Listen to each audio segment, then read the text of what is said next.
Ladies and germs, we out here. We out here. I've been noticing a lot of content creators from outside of the boxing space have been covering your girl Claressa Shields, and not in a good way. There are a lot of people who are spending a lot more time than even I have on the nature of her Win Records deal. Shout out to Mr. T. He tagged me to a very interesting video from a female content creator that was given a deep dive on that Win Records deal. And it was revealing, man. I knew that the company was new because when she signed the deal, I did my own little dive, but I didn't spend that much time on it. I knew that Win Records was a brand new company. You know what I mean? When I did the video on it, it was right after she had signed the deal. So the company wasn't even a year old. That company, not but 1 or 2 days ago, reached a year.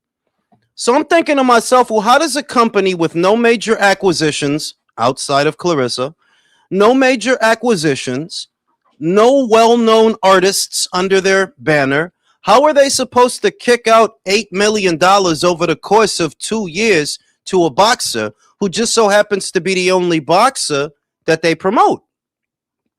And since when did they start promoting boxers? You know, what do y'all know about promotion for a fighter?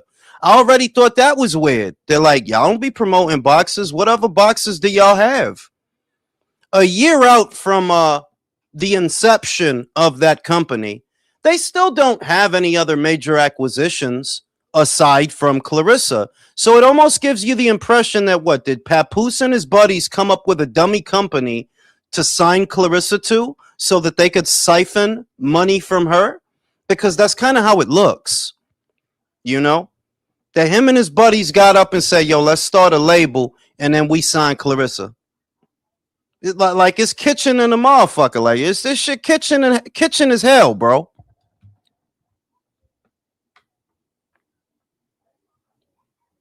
Sorrow, what it do? Danny, what it do? Steve, what it do? Mr. Bori, que lo que es mi niño. Round one. Rabbi Goldensteinberg.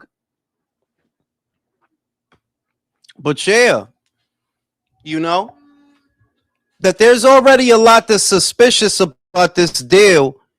And she ran out talking about I'm the highest paid. It's like, yo, you know, it's like a lot of shit I said that like you trying to mog all the other women in the sport. You trying to eclipse them, but you don't have it going on like that to do that because you're not the highest paid woman boxer in the sport. That's really Amanda and Katie. They both cleared about $9 million for their trilogy. Netflix gave them 18 mil. I don't see Netflix calling you for nothing. Netflix is the biggest streaming platform in the industry right now, and I don't see them calling you for nothing. So how are you the highest paid? You're not, right? And then earlier today at the press conference for the K. Scott fight, you had Dimitri Salita lying through his teeth talking about she the only double gold medalist. No, she ain't. Nicola Adams of the UK also won 2 gold medals. Guillermo Vergandiao, I'm sure you know him, Dimitri. Vasyl Lomachenko, I'm sure you know him, Dimitri. They won 2 gold medals too, bro. So you're at a point where you gotta like exaggerate now, you know, more than usual. Now you gotta outright lie to promote this girl's fights. What it do, Kimikaze? Right? Now you at a point where you got to make shit up. You got to manufacture statistics to try to sell people on this idea that, yo, she the greatest that ever did it. Nah, homie.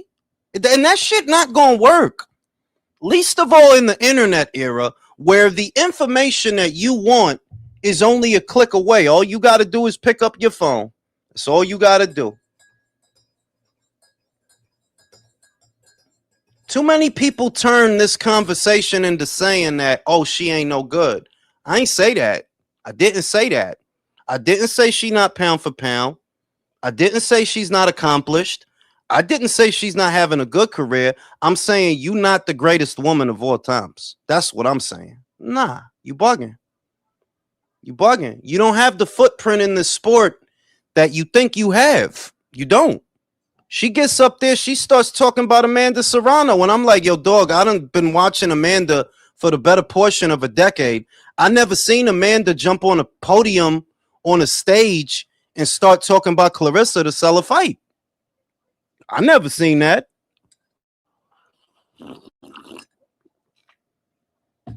Post the link to the chitty chat. To the chitty chat. Gotta talk my shit. I gotta talk my shit.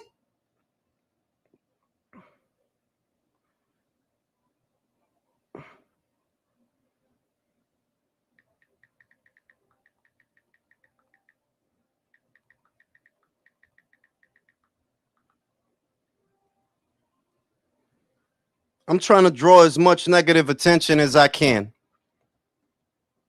I said Claressa Shields talks is underway, and you know homegirl ain't got nothing but time on her hands. You know what I'm saying? You know what I mean? But real shit. I never seen Amanda get up there because the thing about Amanda don't even talk shit about her opponents. Amanda don't even get up there and talk shit about the girl she about to fight, let alone you. I never seen Amanda get on the stage. Yeah, let me start talking about Claressa to sell this fight. Nah, she ain't got to do that. You know? Claressa get up there. She got to start talking about all these other people. She got to start talking about O'Shea Jones. Got to start talking about Alicia Baumgartner. And what are you even mad at Alicia for? I still don't understand this shit. You said that you would come down to 47 to fight the girls that is there. And all she said was, oh, I bet I'll meet you. I don't see how you get mad at her for that, but you don't get mad at Michaela for the exact same shit. Alicia didn't do nothing in that Michaela ain't doing right now. But whatever. Whatever. Then you about to share a card with Ray J and these people. With Ray J and Orlando Brown and some reality TV joints. You got mad at Jake Paul for being an influencer, right? You got mad at him because he's an influencer who started boxing. Look at who you got on the card, fam. Look at who you on the card with influencers. That's what they are. She'll be beefing with, yo, for real, bro. Michaela Maya Mamdani, she beefing with everybody, bro. She got problems with everybody, bro. Marty Mon, Alicia has something to look at. Unlike, I mean, you know.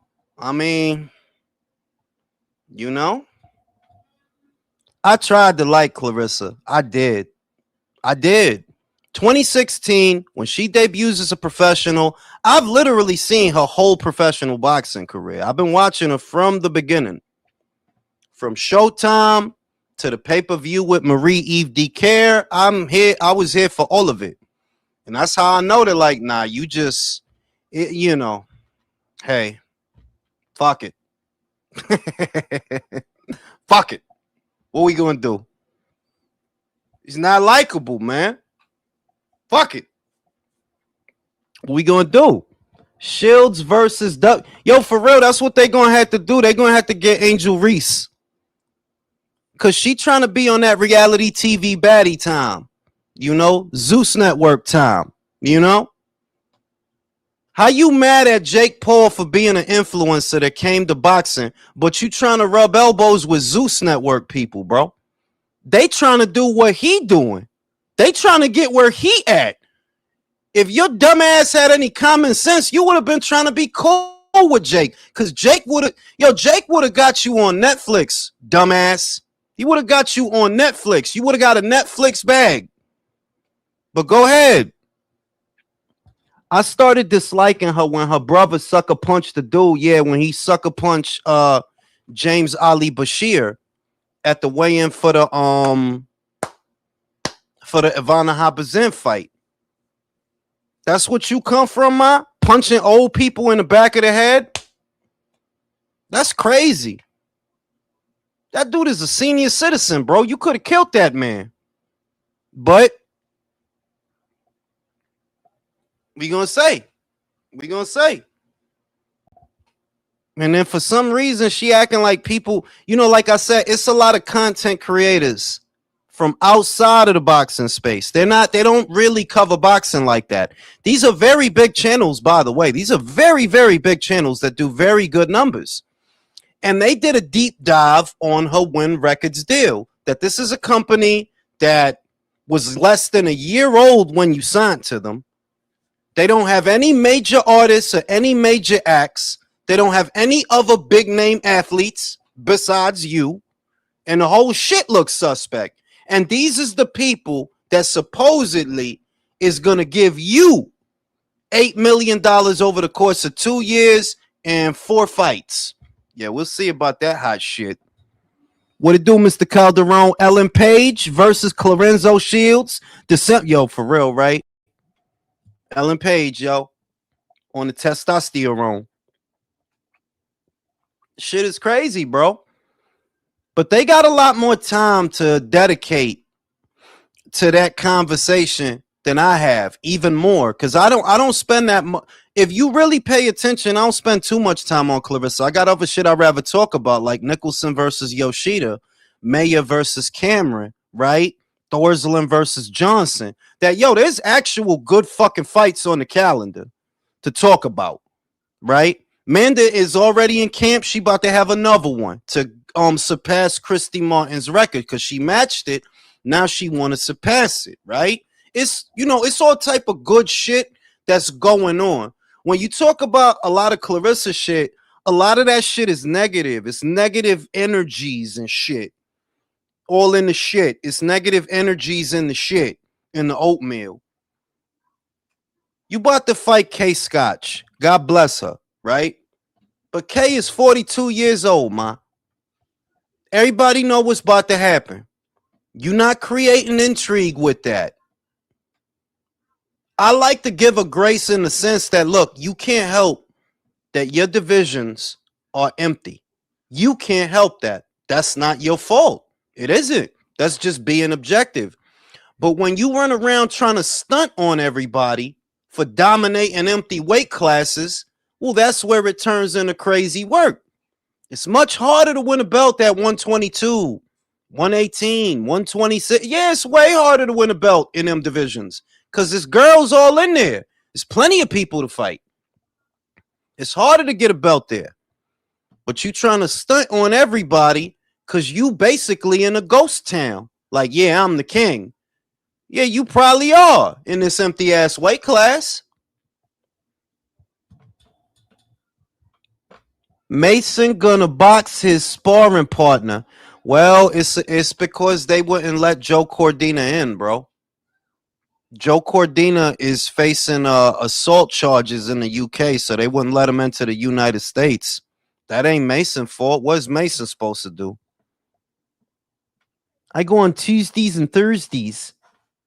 We out here, Herb. So I've been enjoying a lot of these videos that these other content creators is making. You know what I mean?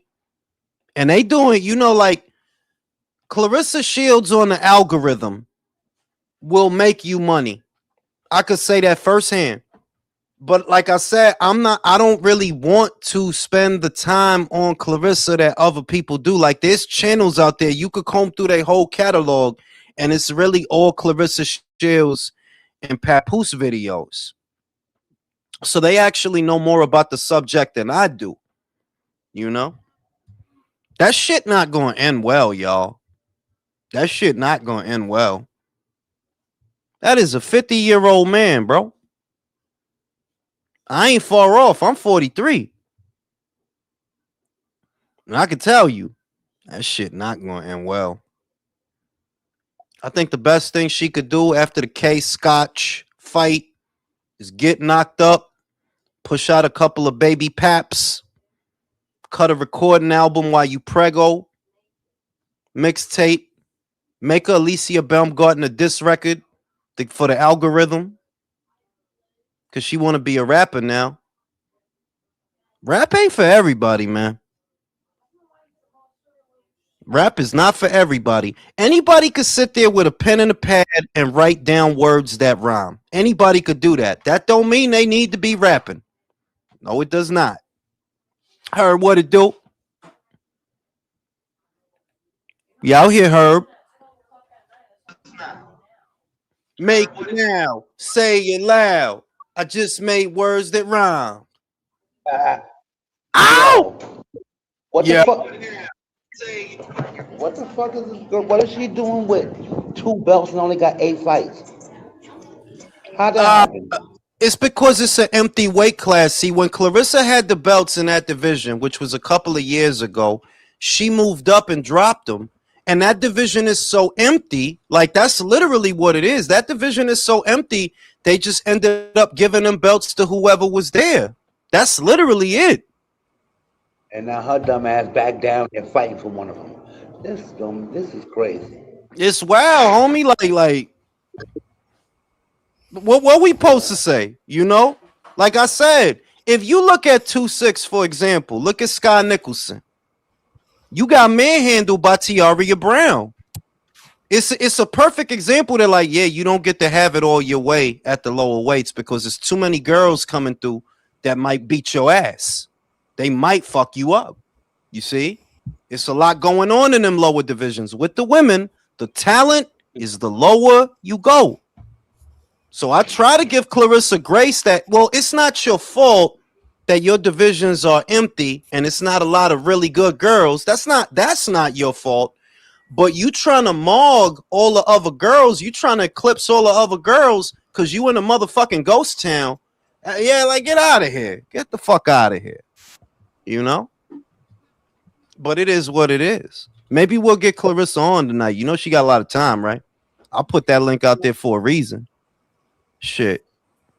Matter of fact, I'm going to post the motherfucking... You know what I'm going to do, Herb? You know what I'm going to do? I'm going to post the motherfucker to Twitter. Fuck that shit. No. Fuck that motherfucking shit. Because I like starting shit. I love starting some shit. Say. You what starting shit, Jules? No. Listen, bro. It's been that way since I was a little kid. I love starting some shit. Want to talk some shit? Like that, like, remember 1-800 talking shit? Them motherfucker, start some shit. Start this shit. You call in and curse me out. I love starting some shit. Ow! Motherfucker had Boots at #1 pound for pound, bro. Wow. Yeah, if you go on my Twitter, you're gonna see his name is Amino Acids. Motherfucker got Boots on #1 pound for pound. Bro, Xander's a good win, but it's like that's the best win on his resume by far. It's not even close. I mean, like, dog, like, it's just motherfuckers is fanned out. Motherfuckers is fanboyed. He tried to, you know what his argument was, Jason? That Boots has won 2 unification matches in a row. And I tell this goofy motherfucker, no, he didn't, because he fought Lima in between. And he tried to, like, mental gymnast. I'm like, yo, do you know what in a row means? In a row means he went from one to the other. That's a row. He didn't like I gotta explain and I'm like, you know what? I'm fucking 43, bro. You know, you got it, bro. Yeah, he's #1, 2, and 3, bro. You got that, motherfucker. Yeah, Jules, shit. At a certain point, like, you can't argue with idiots. They'll drag you to your level and beat you with experience. A wise man told me don't argue with fools because people from a distance can't tell who is who. So quit with the childish shit. Homie, I'm grown. Please don't throw rocks at the throne. Some shit. Jay-Z said it. That's my song, Herb. Everybody took Collazo off their list. Everybody. Only momentarily, because I'm very close to taking Usyk off my shit. Not even on no hating shit, neither. It's not on no hating shit. Because he's about to retire. Yeah, exactly that. It's like, you know, it's not no hating shit because I got big love for Usyk. He had an amazing career. But we know for sure that you are done competing at the highest levels of boxing. Like, you are done. He was done after he beat Dubois the second time. It's hard for great fighters to admit it. Like Hagler, he held on to the belt for like I think 14 months before he fought Leonard, and so Yeah, it is what it is. Yeah, he's pretty much like done. you couldn't. I don't think you could have a You know, he gets a lot of hate in America, and I despise that shit. I despise that shit as a New Zealander and an Aussie like fight sports. That shit, it bakes my fucking noodle. Americentrism. The hate that Usyk gets, Jay. I hate that shit. Yeah. I hate because that's a guy that did everything right. He did everything the hard way. He did everything right. And if he can't get no 100%. motherfucking grace, you know, Yeah, well, shit Jules, is crazy. We can worry about what the American fan base thinks, or we can worry about the paying fan base thinks. For real, Those two right? are not the same thing. For real, We right? paying fan base. Because motherfuckers got all type of opinions, but when it's time to buy that pay-per-view, where they at? Where they at? You know? Crickets. They're on the east side of the stream. For real. You know, so go ahead. What happens with Abdullah Mason and Bell? Who wins that? I'ma go with motherfucker told me, Herb, that them dudes know each other. They used to spar for a long time. Them dudes seen each other before. So Abdullah Mason is really one of the most talented youngsters that's out there. I see a little bit of Crawford in him. I'm gonna go with Abdullah on points. I'm gonna go with him to manage the distance enough to get the punches in, mindful that Albert Bell is a tall motherfucker for 135. He's 6'1" at 135, bro. That dude is a motherfucking light. That dude is a motherfucking street light. Like, bro, that dude tall as shit for that division, bro. But he's not a puncher, Herb. He only got like 9 knockouts. He's not a puncher. Wasn't Albert Bell gonna fight Andy Cruz? Yeah, in an IBF eliminator. I think Andy got lucky. I've been talking about that fight. That you know that I don't know if Andy was gonna win that. I ain't know if Andy was going, because if you couldn't handle Murataya, how the fuck was you gonna handle Albert Bell?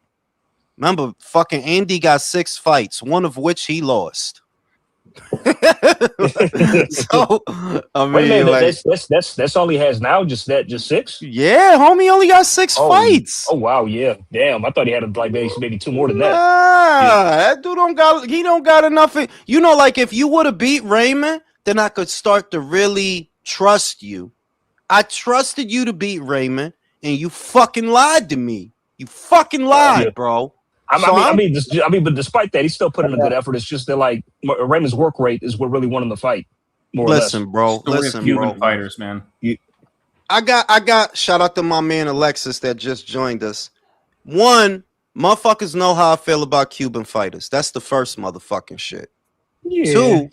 Two, Olympians in this modern era that we're in, they're just not what they used to be. When I was young, and even, you know, in my 20s and 30s, if a guy was an Olympian, it actually meant something. You know, like Ray Mercer was an Olympian, Riddick Bowe, Roy Jones, Meldrick Taylor, right? These is bad motherfuckers. Pernell Whitaker, bad motherfuckers. It meant something. And somewhere along the way, the Olympic cycle became watered down. I don't know if it's the byproduct of corruption, rule changes, officiating, but today's Olympians just are not cut from the same cloth as what they used to be. They're not. They're not. Shout out to Mr. T. 6'6" and spineless Fundor. Yeah, so we'll talk about him. We'll get to him. Alexis, what's going on tonight? Hey, what's happening, bro? Ain't shit. Hey, Jules, you know something? August 28th, I think Lester the Molester has a card with Najee Lopez on it on Pro Box. I know. I seen it, and I was thinking about it. I was gonna do a segment on him earlier today, but I'm like, there's just not enough there, so I'll say it in the live. That dude, if Canelo wins, will never fight for the WBC title. If Canelo wins in October, you could guarantee that the WBC is going to keep him in limbo with General Zod and all them in the Phantom Zone. Yeah, like they not going to order that fight. You fucking nuts, bro. You think they're going to put Canelo on the spot for this fucking guy? For a Guatemalan? Nah. No, homie. No. So he's going to be pretty much where Billy was before he was elevated, more or less. Pretty much. He going to be stuck in the mud. Who's one punch KO? Who is that? What up, Jules? It's Who is that? Jay Morris. Oh, Jay, what it do, my guy? What it do, my guy? But yeah, the only way Lester gets the fight for the full title is if Mabili wins. That is it. If Canelo win that fight, he is never going to fight for that title. You might as well go another route, Lester, because you're going to be the interim. Go ahead. Who's Lester's promoter? Pro Box. Yeah. Ow. Yeah. The soon-to-be non-existent Pro Box. No, and I like Pro Box. Like, I like they cards. They cards is lit, but I'm just saying that real is real. That I think somebody needs to have like a union meeting with these fighters, because it's amazing to see how many of them still give the WBC money to fuck them right in their, because that's what, they're going to fuck you in your ass, right? That's what they're going to do. You giving them your money so they'll rank you. But it's not a rank for the sake of a rank. It's because you want to go up the rank to fight for the title. And you giving them all this money to fight in all these eliminators to get the silver, the interim, the intestine. And in the end, you don't get the shot. And it's crazy that this many fighters keep falling for it. It's like, yo, stop paying them dudes. It's simple. The moment you stop paying them dudes, you take away their power. But as long as y'all keep being boo-boo the fool and going up them ranks and giving them 3% of your purse, you empower them to fuck you over. That's what's about to happen to Lester. If Canelo win that fight, yeah, Lester, you're never fighting for that title. You're never fighting for that title. Bro, Jules, I don't understand for the life of me why fighters keep going up the WBC and the WBA route, bro. I don't understand. Because Ali held that belt. It's the belt Ali had. He's been around the longest. It's ridiculous, yo. We see what's happening to Jack Catterall right now. That's what I was about to say. To Shakram. You got Teofimo coming off a loss at 140. He ain't even at welterweight. He not even ranked at welterweight. He is getting a shot at the belt. Rolly has not fought in a year. Teo is getting a shot at him before Jack, who's been at welterweight the whole time. And they said, oh, but he got 120 days, so he could fight in between then. But that Shakram had that same thing. Oh yeah, he has to fight him in 120 days. Did he ever fight him? No, he didn't. They ordered it. They actually because they didn't enforce it. Like it's at a point where I'm almost in a place where American boxing is almost unwatchable.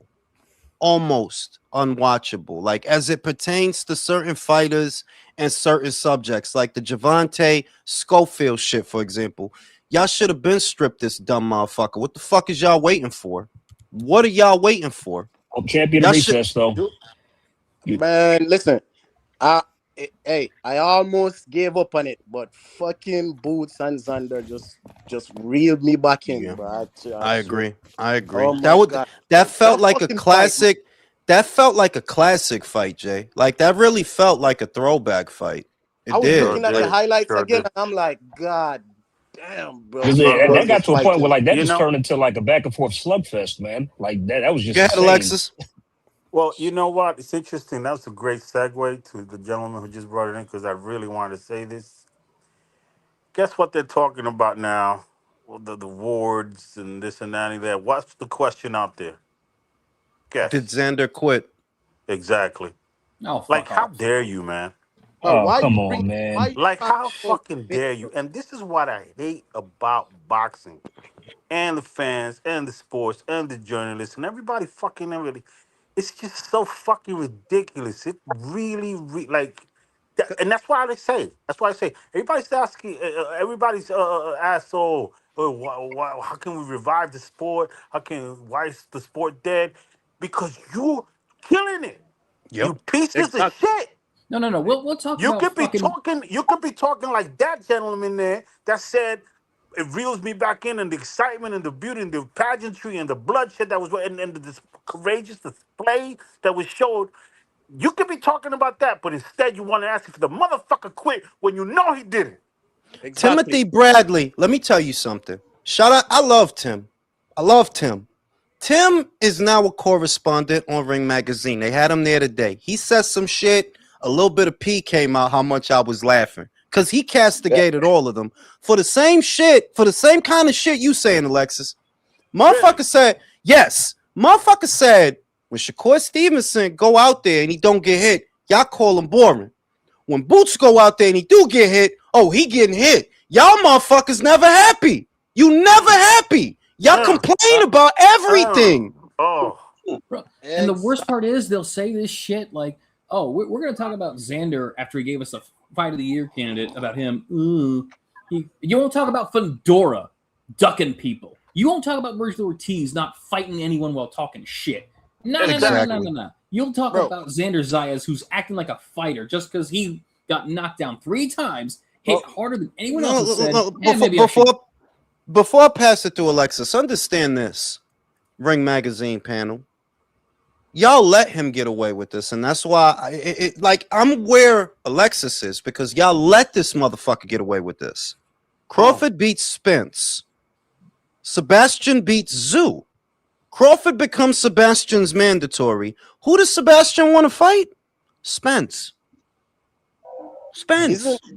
Isn't it ironic? Isn't it ironic that when Xander was the mandatory, oh, I can't fight him, I'm gonna drop the belt, blah blah blah. Dude, then all of a sudden this I've been saying this for a long time. Hold on, wait. Go ahead, Jay, because I don't think. Go ahead, Jay. All of a sudden, when Xander was the mandatory, he was all this hoopla. Oh, I don't want to fight him, blah blah blah. Then all of a sudden, he beat GB. I don't know. I don't even know how to say that dude's name, Jay. I can't. Where the hell he come from? Oh, we got to fight our mandatory. Why you didn't have Crawford? When Crawford is the mandatory, I want to fight Spence. When Xander is the mandatory, I want to fight Cordell Booker. But when some Albanian club fighter is, we got to do that because it's the mandatory, bro. You're the mandated. We got to mandate it. It's ridiculous. It's like the BC and the BA is trained the same way, because soon as fucking Virgil beat Lubin, heck with him, I want to fight Spence. What the fuck is going on with this Spence shit? Like they training you guys to duck in the same fashion. Literally. Go ahead, Alexis. Damn, man. Look, I'm gonna just say this, then I'm gonna drop out and come back because I can't hear anybody else but you. Okay. But I'm gonna say this, that I've been saying. I think you know this, man. I've been saying this. The scribes are killing the sport. They just are. You know, back in the days, they used to have these scribes, but they don't do nothing. The scribes nowadays have no integrity. They used to hold fighters accountable, even be antagonistic to some, like Cosell was to Ali and stuff like that. Now they pick and choose who they're going to be antagonistic to, right? And it never seems to be to the guy who's actually putting it all out there in the sport. They always seem to be on the side of the guy who's giving nothing to the goddamn sport. Honestly. The other thing I'm going to say is Virgil Ortiz needs to shut the fuck up. I like the kid. But you're sitting out there on the fucking sidelines. You're nobody. You are absolutely nobody to criticize Xander Zayas. Listen, absolutely, Xander. I gotta say this. Amanda, relay it to Xander from the fans. I appreciate you, bro. You fought like a fucking man. You make me want to watch boxing. Right? I'm excited for your middleweight debut. You laid it all on the line. Virgil, I don't got no respect for you. You older than Xander. None. You older than him. And guess what? Guess what, Jules? Guess what? Now, if there was a question of who's the A side between him and Boots, there is none. There is none. There is none. Now you're gonna have to take the deal. Listen, he's not the A side to fucking Zayas. He's not the A side to Zayas. People, exactly. what I don't like about boxing is what I don't like about humans as a species. I don't like humans as a species. I like cats. I like cats because I could trust cats and dogs. You can't trust people to be honest and be logical. See, Xander lost on Saturday, but his stock went up. Boom. You gonna act like you don't Facts. know that? You gonna act like you don't know that after the show that he put on? Yo, they gonna be waiting for Xander to come back, homie. I can't wait. Yes. I can't wait to see him fight next. I can't Hey, wait Jules. for that to come back. Shouldn't Because Yeah, you know what? those other guys Everything be been winning. ashamed and shouldn't other guys be ashamed and jealous because of what we've seen those two men do last weekend? All of them, Yes. all those, the Shakors, the Devils, all y'all should be ashamed and jealous because this is what fights look like. Yeah, You this guys is ain't coming up with nothing. this the shit that you know, boxing goes through cycles and the sport, when you're a mature boxing fan, once you've been with this sport long enough, you know, because some of these guys is just coming into the sport, some of these younger people, so they're still stuck on unbeaten records and gay shit. Whereas we've been watching this sport, most of us, we've been watching it for decades. I don't give a shit about an unbeaten record. I don't care about that shit. I care about how good the fight is. That's it. I don't care about an unbeaten. You could lose. I'm still going to watch you. I'm telling you, I'm the customer. These people online don't pay money for boxing. They don't pay the money that I fucking pay for boxing, okay? On a regular basis.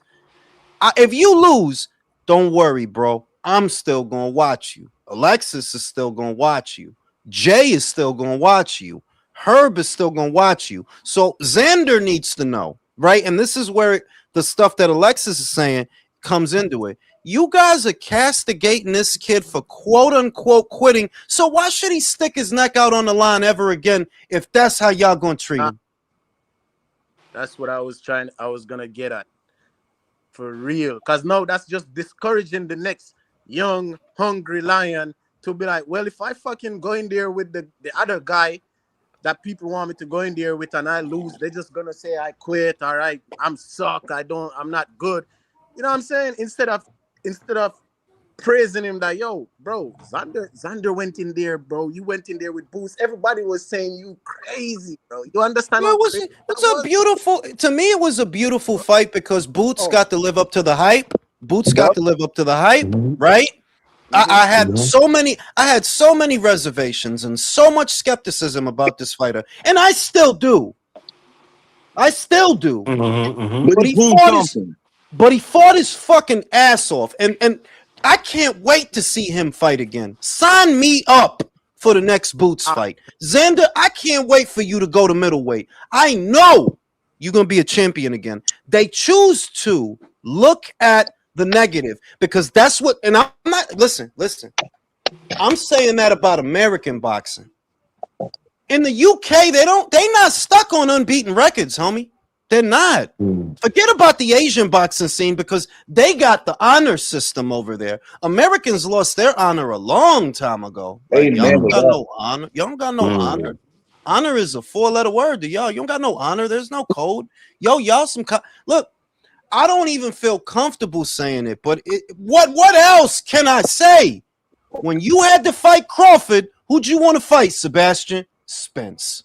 When Xander was your mandatory, who'd you want to fight? Cordell Booker. And now Boots want to fight you. Oh, I got a Hey, homie, that's some coward shit. It's some coward shit. Jules, It's a Samsung playbook. Jules. Told you, Joe. Good. Off real quick. Man, so the fight, right? When Boots well, fuck, man. What I was gonna say, bro. Like when Boots got hurt in that third round, I almost lost my damn mind, bro. I was like, God, you know why? How he scares me? You know why Boots scared me? I don't think he really chinny. It's not that he got buzzed or anything that scared me the most about Boots. It's what Boots got too much pride, too much heart, too much. This motherfucker don't know how to hold, bro. Like the whole time I'm screaming at the thing, hold. No, listen. That before I go smoke this cigarette and leave y'all with the floor. That's why that looked like an old school fight. There's things that used to happen in old school fights that you really don't see anymore. Seesaw action is one of them. Now, why don't you see the seesaw action that like, yo, he was fucking him up, then he was fucking him up? You want to know why you see that shit? Don't see that shit no more? Because the fighters don't fight with heart anymore. You got Devin, you happy to stay on the outside and occasionally land a punch.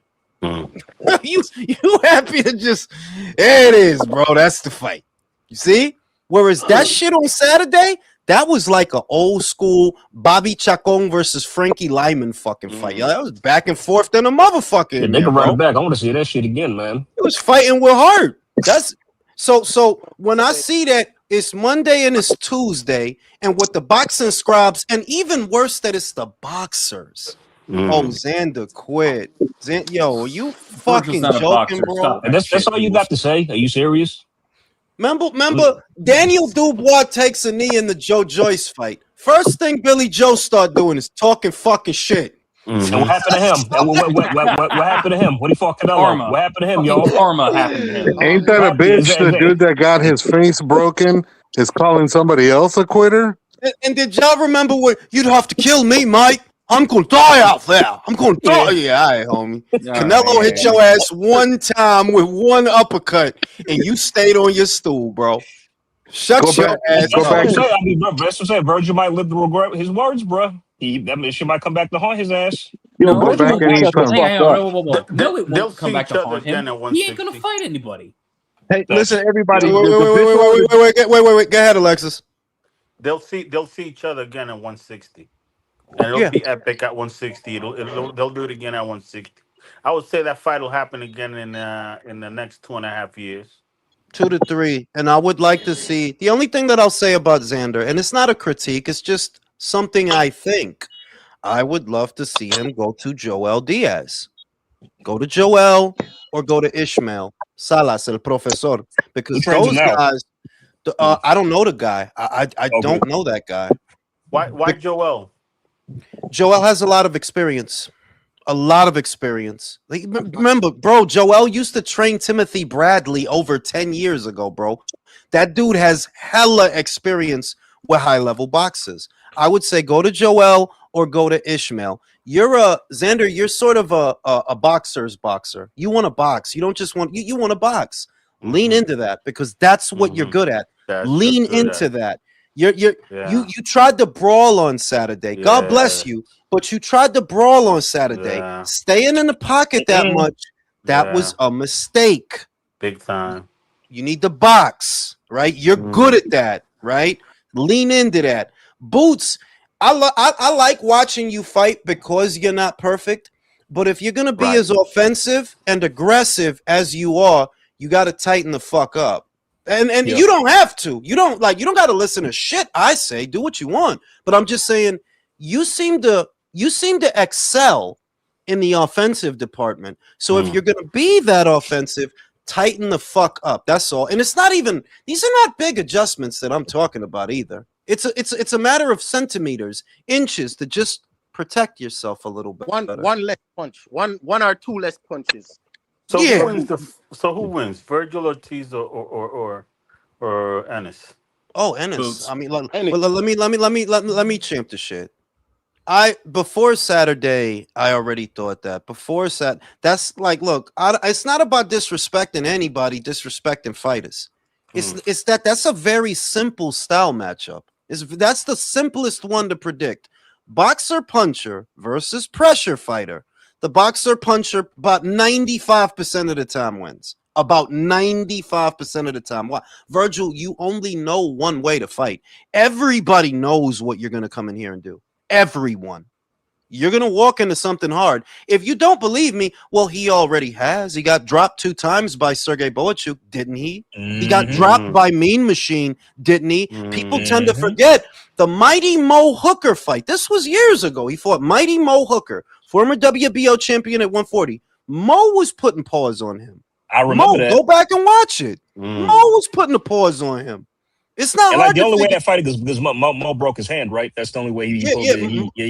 It's not that like Ennis. That's why I kept saying, Alexis. To me, Ennis and Boots is not really a super fight. I'm not. I'll watch it, of course. I'm a boxing junkie, but I'm just saying that that's not a hard fight to predict. I know what's gonna happen. Like, I'm settled on that. Whenever y'all fight, it's not because I'm a Boots guy. I'm not a Boots guy. I'm just saying he's gonna beat you. Yeah, he's gonna knock you out. Yeah, and these stints of inactivity that you are having, they're hurting you. You just don't know it yet. What from? Think about it. From fucking a dead body in Lubin to whatever other fucking dead body they about to bring him. Lima. We agreed on Lima. Fuck around. Fucker. Can we at least get a Charles Conwell? You know that guy? Yeah, that's too dangerous of a fight. You're not going to take that risk. You know that Virgil Ortiz, now that I think about it, it's a realistic possibility that he will never get a belt. Yeah. You don't say. Yeah. Honest to God. Well, let's say this, Alexis. I'll say this. There is a way. I don't believe that Sebastian is long for the junior middleweight division. I think that he knows he's not going to unify anything there, and he's scared of the real competition. So my theory is, and it has been already, like I already said this, but I'll say it again. Jesus Ramos has the interim title in the middleweight division. Carlos Adames is about to move up to fight the Cuban.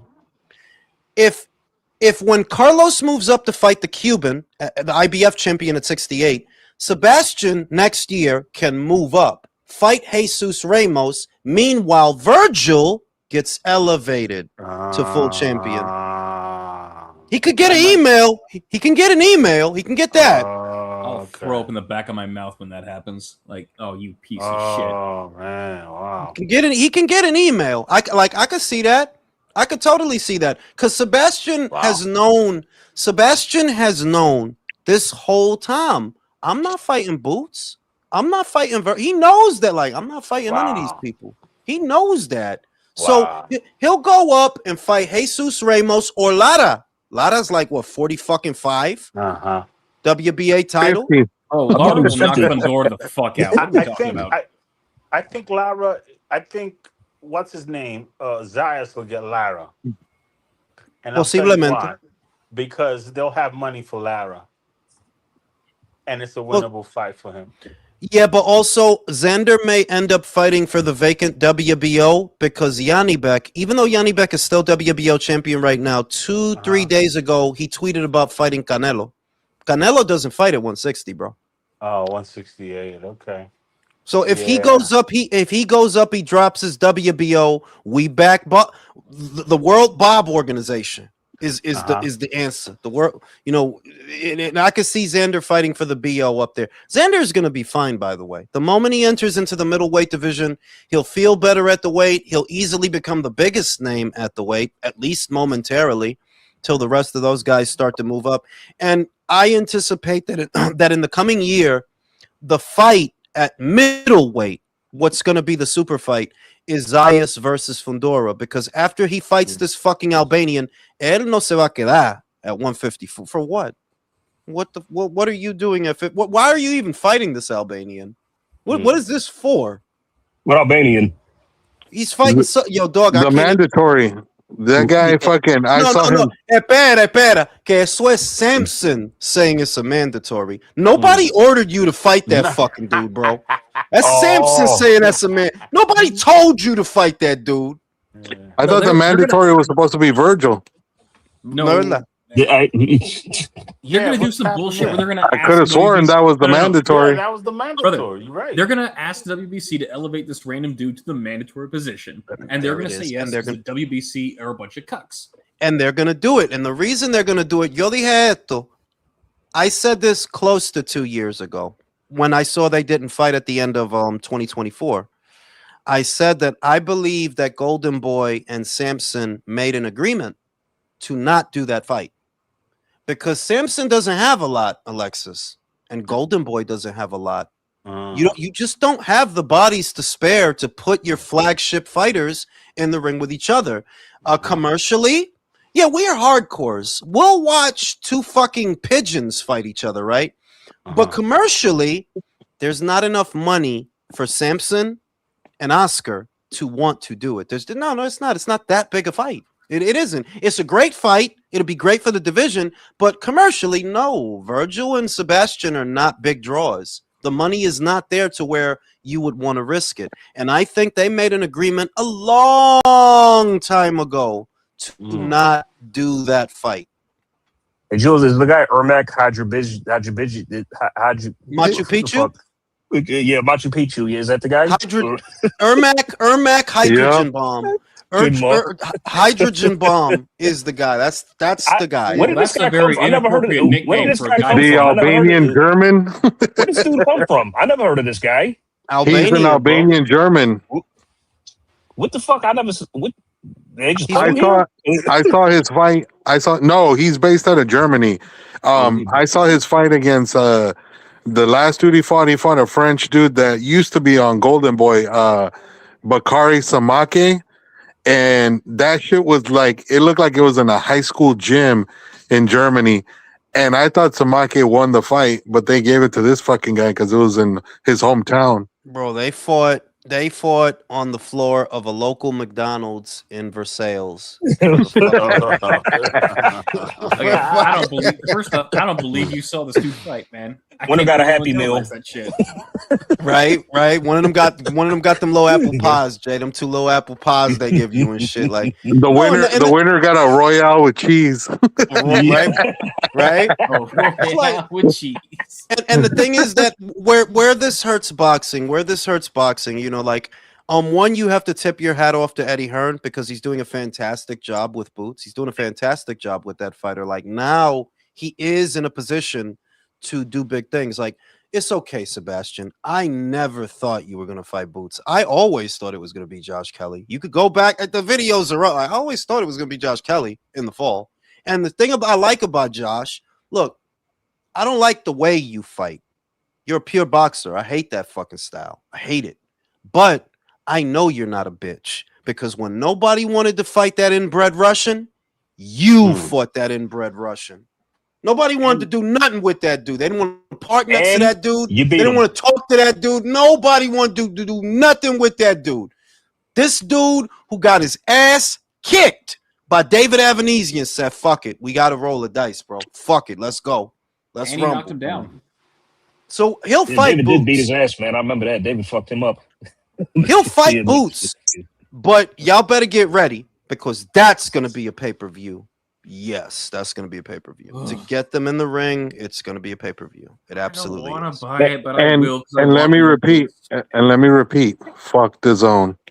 Listen, bro, it's the ultimate tier, bro. It's the ultimate tier, fuck bro. That. We are ultimately fucked, bro. Exactly. You know. Yeah. So, question for everybody on the panel: Who on the panel has it? Is that anybody have it here? No, you motherfucker. No. I don't think. Yo, listen. I think anybody does. Before I pass it to Jay, before I pass it to Jay, the only person that is a regular on this panel that I know has it is Lady Chan. She got it. But remember, in the UK, they're not paying $400 for that shit. They paying like $2. They paying like $2. So yeah, if it was $2, I would have the shit. If it was $2, that shit is $4 and change, bro. Jay, go ahead. Listen. When did DAZN come to America? 2018. That's how long I've had DAZN. And when they came up with, I don't have DAZN no more, bro. I canceled my shit. I canceled it because I'm not paying $500, bro. That's ridiculous, dog. I don't blame you. I don't blame you, man. No, I don't. I'll just pay for the I've fight. contemplated canceling several times myself. No, I'm not paying $400 to watch some shit and then pay an extra $100 to watch pay-per-views. When the whole premise of DAZN was no more pay-per-view. Fuck you. Right. I can't do it. I remember during Canelo's super middleweight run, like most of his fights at 168, they were for free. I mean, we only started paying after he left to go fight Caleb Plant. Then when he came back, that's when they started charging for all his shit. But before that, all his fights were free. The Calvin Smith fight was free. Billy Joe was free. Abney Oldham was free. Like we was getting all them shits for free. I don't understand how these people think about business sometimes, because you're gonna have, say you have 1 million subscribers at 100, where it was when it first came out. But then you go rise the price to 500. I know you only have 100,000 subscribers. You're making less money, bro. Like, I don't get it. If you have the price at a reasonable rate, maybe you will get more people that want to keep their subscription. You know how many people? I know a lot of me, my brother, everybody that I know canceled the zone, bro. Like, so, and we're degenerates. we watch. I watch boxing every Saturday. It don't matter where the boxing is coming from. I'm watching it, and I just can't pay $500. I refuse. Yeah, but the problem is that the only ones getting raped is us in America. Everyone else doesn't pay that price. That's the problem. Bro, because y'all take a look, for instance, like the slate they got coming up. All right, like I'm an AJ fan. I've always had his back, but I'm sorry that Pringle fight should not be pay per view for us. Yeah, it shouldn't be, man. And That's also garbage. Hergovic versus Atama shouldn't be pay per view for us as well. It shouldn't be. No, what America has always been the offsetting cost of the rest of the world. We pay for everyone else to have a fucking discount. Right. This is the way it's always been. It's not just for boxing. I assure you of that. Mm-hmm. It's ridiculous, man. I'm exactly as what you just said. I'm a AJ fan, man. That AJ got me back into boxing. AJ is who I started watching when that Klitschko fight. You know what I'm saying? And that got me right back into boxing. I followed him to the zone. I've been on the zone the whole time, but not even him could get me to pay for that for this. That AJ fight should not be. I'm used to. You shouldn't have got me used to it then. I'm used to not paying for no AJ fight. You got me used to it. And I've been an AJ fan since 2015. I've been an AJ fan. Maybe 2015. I'll say I've been an AJ fan. Right? Since he beat Charles Martin. Nah, that was 2016. That was 2016 when he beat Charles. But y'all bugging. Like, you guys are crazy. That's a fucking tune-up fight, homie. That's what I'm saying. I just seen Fury on Netflix with Little Big Head. What's the guy? Makhmudov. Marius Wach. Yeah. How the fuck you gonna charge me? How the fuck you got the nerve to charge you? Do you know what fucking nerve you got to charge people for AJ versus Pringles? What's this? Is his name Pringles? Say Pringles. Victim. His name is Victim. Victim. Another Albanian, by the way. Another Albanian club fighter, by the way, because that's what he is. He's an Albanian club fighter. Jesus. Now we gotta pay for him. I'm not buying it, but they're gonna charge us for him versus the Pringles guy. Like, literally. Come on, like, what are we doing? Fury is fighting Marius Vach in front of 13 ladyboys in China that Friday. What? I mean, in Thailand. Yeah, he's fighting Marius Vach. That's a joke, right? What Fury? No, Tyson really Fury happening. is fighting Marius Vach in Thailand the Friday before the AJ fight. It's July 24th. Really? Yeah. Y'all ain't playing. Y'all serious? That means no, we're serious. Yeah, they just announced that bullshit. 2 pay-per-views same day. Wow. You know what they're gonna do? You know what they're gonna do? They're gonna package the shit for $199.99. You get to watch Fury and AJ. You get to watch Fury and AJ. Like, yo, suck my dick. $199. Right? $5 off with your discount of DAZN. Right? Like, motherfucker, a motherfucking hand might as well come out the TV and just take my fucking wallet. Like, you guys are robbing me blind. No, the hand should come out of the TV, smack you in the face, and then take your wallet. Alexis. Yeah, put that down. Look, can I tell you something about the zone? I don't know if y'all know this. You know they're getting sued, right? By who? It's a class action suit. The suit is revolving around their business practices, which include making it impossible to unsubscribe. Really? Oh, yeah. And really? Check this out. I've gone through that because like 2 months ago, like a month and a half ago or something like that, I unsubscribed. I went into first of all, it's very, very hard to do. I will try to go into the app because before it was easy because I was subscribed to the app through Apple Pay. Yeah. So I would just go to my Apple Pay and boom, just dislodge them. You know what I Mm-hmm. mean? That's it. Mm-hmm. Just unsubscribe. Easiest thing in the world. So they've taken that option off. Now you have to subscribe to them directly. You got to go in there and Mm-hmm. find where that shit is to unsubscribe. So I did all that shit, dude. In other words, you are still subscribed today. Yeah. And then I left it alone because I guess I left it alone. I'll tell you when I subscribed right after, not too much after the at that local my favorite fighter Navarrete fight. I was gonna watch Navarrete, blah blah blah, and this and that, blah blah blah. So then I tried to unsubscribe, bro. The next thing I know, I'm still watching fucking fights. I said, but I could have sworn. I could have sworn I subscribed. So by that time, this whole fucking boots Yo, Boots-Xander shit comes up. So I was like, well, how many y'all, you know what I'm saying? I'm here, blah, blah, blah. How many y'all, you know what I'm saying? And yo, it's a motherfucker. So there's a class action suit behind the motherfuckers not letting motherfuckers go, bro. I'm trying see, to I'm tell gonna you. say something. Crazy. I knew there was a class action lawsuit involving DAZN as it regards to the dissemination of information of its subscribers. I had heard about it about a year ago. Yes. There was something like that. And I got recently, on that one, by the way. I heard a rumble. I heard a rumble about what you're now saying, Alexis, that they make it because if you go to certain reviews, there were review sections that I had just to see what people are saying, like on Apple and what they say about the app if you Google it. And there were a good number of people who were saying exactly what yours, that you can't unsubscribe. They don't let you. Yo, They don't let that you. They shit just keep is charging you. crazy. Jules, I don't remember what Crazy. fight it was. I don't remember what fight it was. It was a fight where I bought the friggin' pay-per-view. I bought the pay-per-view and I could not watch the fight, bro. Like I bought the thing, and it wouldn't let me watch the fight. And I had to go through so much friggin' hoops to try and get my money back. But I'm like, yo, here's the receipt, here's the thing. I bought the fight. It's not letting me watch the fight. I still didn't watch the fight. I didn't get to watch the fight.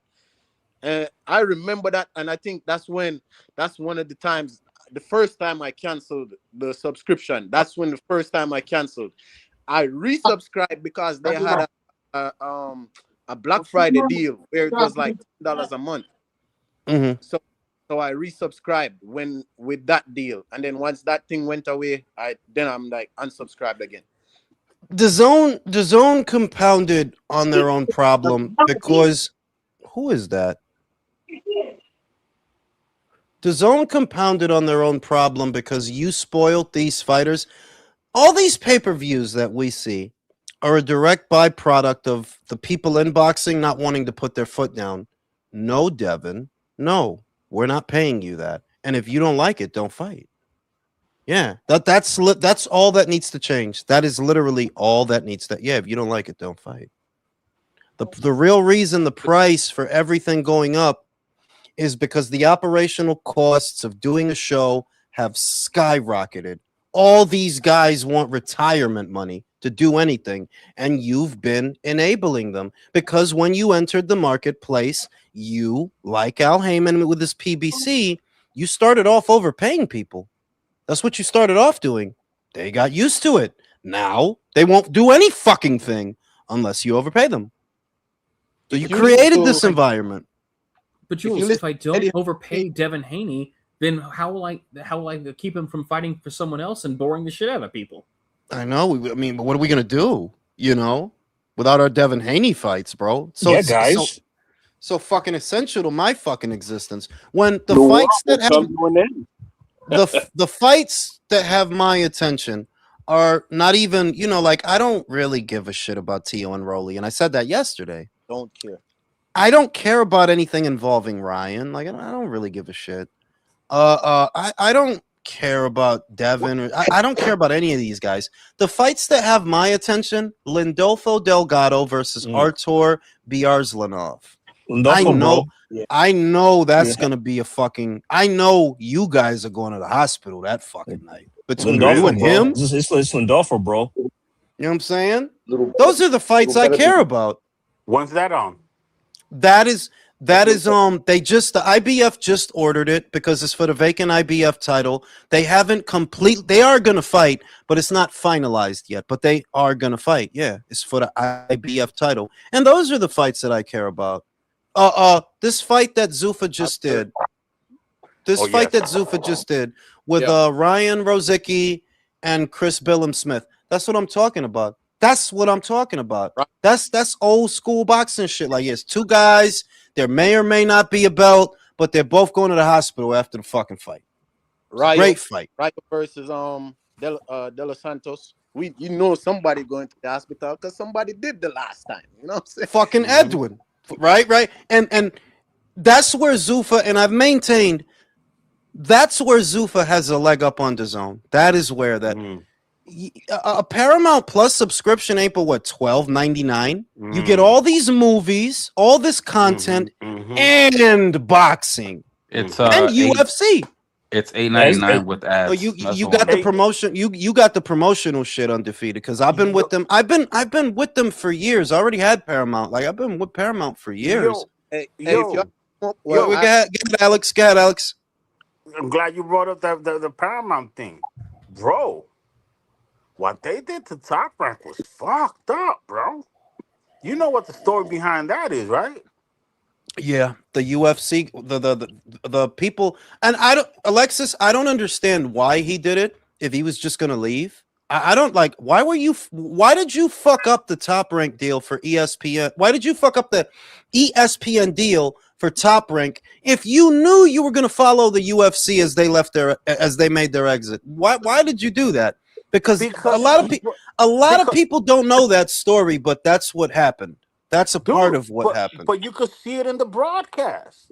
You answer to your question is right there. He needed to destroy the Top Rank thing at ESPN so he could bring the broadcasters. Really, the two main guys. What was it? They got two of the broadcasters from ESPN. They got the Andre Ward, who was. Don't they got Andre Ward over there? No, yeah. But look at look at it this way. Just look at it this way. I knew that the UFC wasn't going to stay on ESPN. I knew that.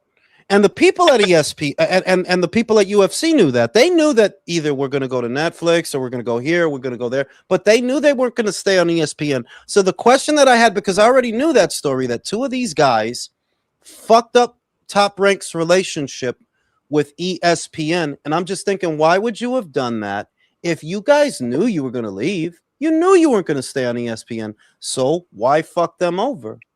And I think that ESPN... But I think that ESPN, that's why you guys are fucked up now. But it's the direct competition. If they would leave the Top Rank deal intact on ESPN, that's a direct competition to Paramount Plus. Their direct competition is not DAZN. No, not necessarily. Doesn't have terrestrial outlet. The reason it's not direct competition is because UFC and boxing don't share an audience. They actually don't. It's only a small cluster of hybrid fans that actually take in both sports. No. So Jules, you're not listening to me. Forget UFC. UFC is something else. I'm telling you that the dudes that fucked up the ESPN deal are down with UFC, but they also brought Zuffa over to Paramount Plus. They were the deal makers at ESPN. They made it sound like ESPN didn't want to deal with Top Rank anymore. But they were the ones who were dealing with Top Rank. In order for Top Rank to make the deal they were the ones in charge of doing the extension. Those were the extension makers. Those were the decision makers. They denied Top Rank's extension, knowing full well that they were going to go to Paramount Plus.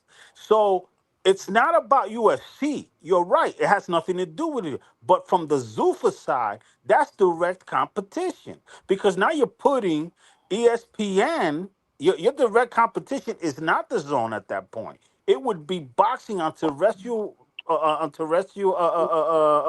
broadcast, which is what Top Rank had. They would be direct competition. That's what they destroyed. It was fucking this was some real shiesty shit, bro. But then I'll say, I would say that what happened at ESPN, because at the same time, I know that the UFC numbers on ESPN, most people don't pay attention to this, but those numbers were actually poor. ESPN wasn't happy with the numbers that UFC was doing while they were there. And I'm like, you've had about an 8-year deal with Top Rank. They've been very responsible with the budget, at times delivering upwards of 1 million viewers on a Saturday night with a Stevenson fight, a Lopez fight, a Crawford fight when he was there. And it's like, are the executives over there asleep at the wheel or something? Like, you should see that this is cost feasible content that doesn't actually cost you a lot of money. Bob and Todd and Carl were very responsible. They kept, as in the 8 years that they were on ESPN, I can count on one hand how many pay-per-views they did. On one hand. Which is good for the network. Exactly. Exactly. They did what there was about. But like I said, those guys that went to Zuffa are the same guys who were the decision makers at ESPN. The ESPN, those are the guys that made the decision. They made the decision. They actually killed the competition and left.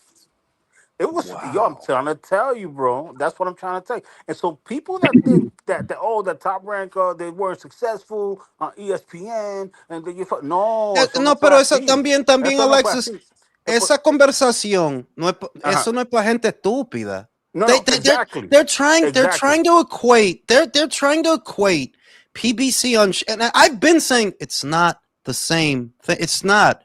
Exactly. McCarthy literally said in plain English, anything that accounts for 10%, less than 10% of the overall viewership has to go. PBC got booted off Showtime for no other reason than underperforming. Simple. You weren't bringing no eyes to that platform. That's why y'all got kicked off. That's not what happened to Top Rank. It's not. No, it's not. And the best part about that was, the best part about that was the Weasel's defense. Well, remember when Floyd Mayweather had that 2015 fight with Manny Pacquiao? And right. Oh, my God. Right.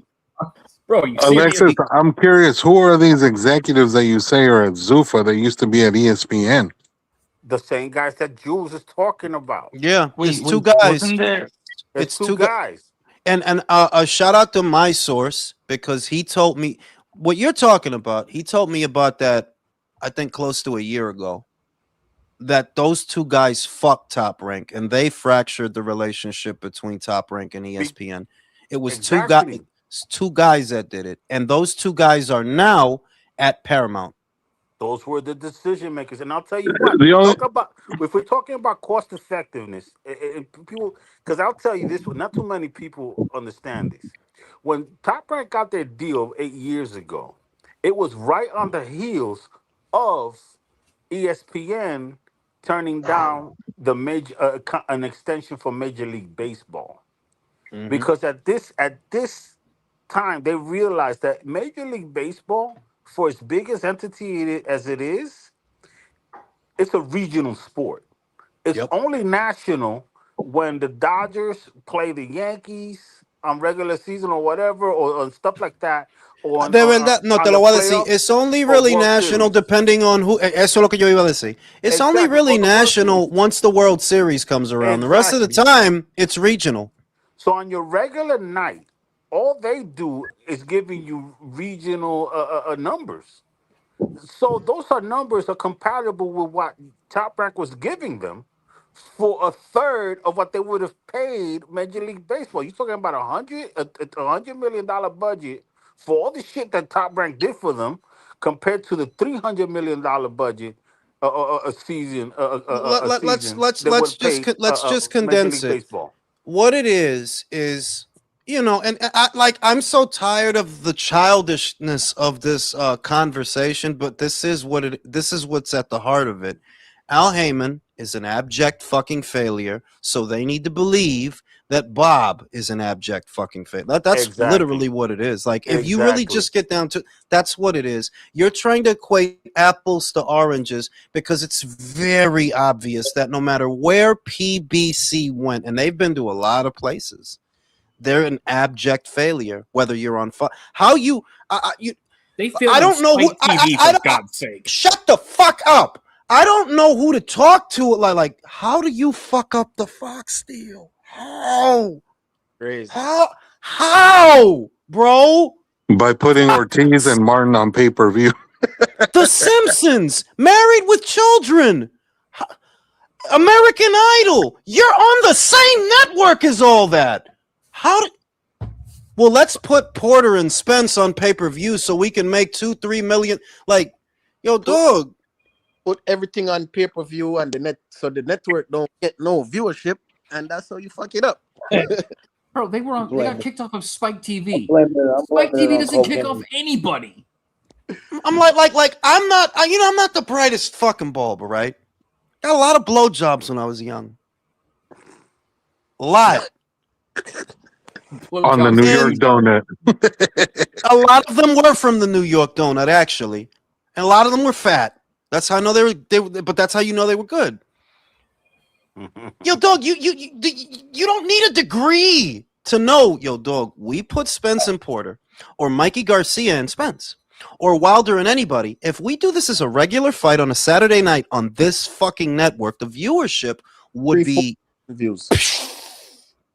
It's not complicated. So and that's how you know. Like, yo, dog, listen. I don't care if Al Heyman went to Harvard, Princeton, Oxford, all at the same time.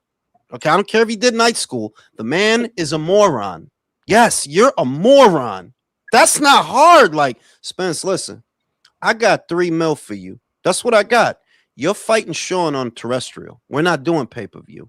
This is a megaphone. Us being on this network, whatever we do is a megaphone. What do you literally put up a paywall so that you could make $1 million more, maybe, if people buy it. Or 2 million, like you can't be this stupid, but he is. So they need to believe that Bob and Todd and no, what happened on ESPN is apples to orange. Like, that's not the same thing at all. But you want to believe it is because this guy is your God, and your God is a fucking moron. He's a fucking moron. You know the Showtime deal. Some of that was y'all. A lot of that was y'all. But also, cable networks in general were in a bad way. So some of it is that. But a lot of it was also that you guys are fucking morons. That's one thing. But how do you fuck up the Fox deal? Do you want... How... Dog, you could have had 2 fucking sock puppets in there fighting. It would have got 1 million views. Caleb Plant became a TV star before the fight with Canelo. Caleb Literally. Against Mike Subway Lee. Caleb Truax. Whatever Caleb Truax. Oh my God. Yep. It's horrible. But you know Listen, what? An example. Wait. An example before I pass to you, Alexis. Caleb is the perfect example. The night before Thurman, in the prelims of Thurman and Pacquiao, Caleb Plant had a fight with Mike Lee. Look up the viewership for that fucking fight. Look up the viewership.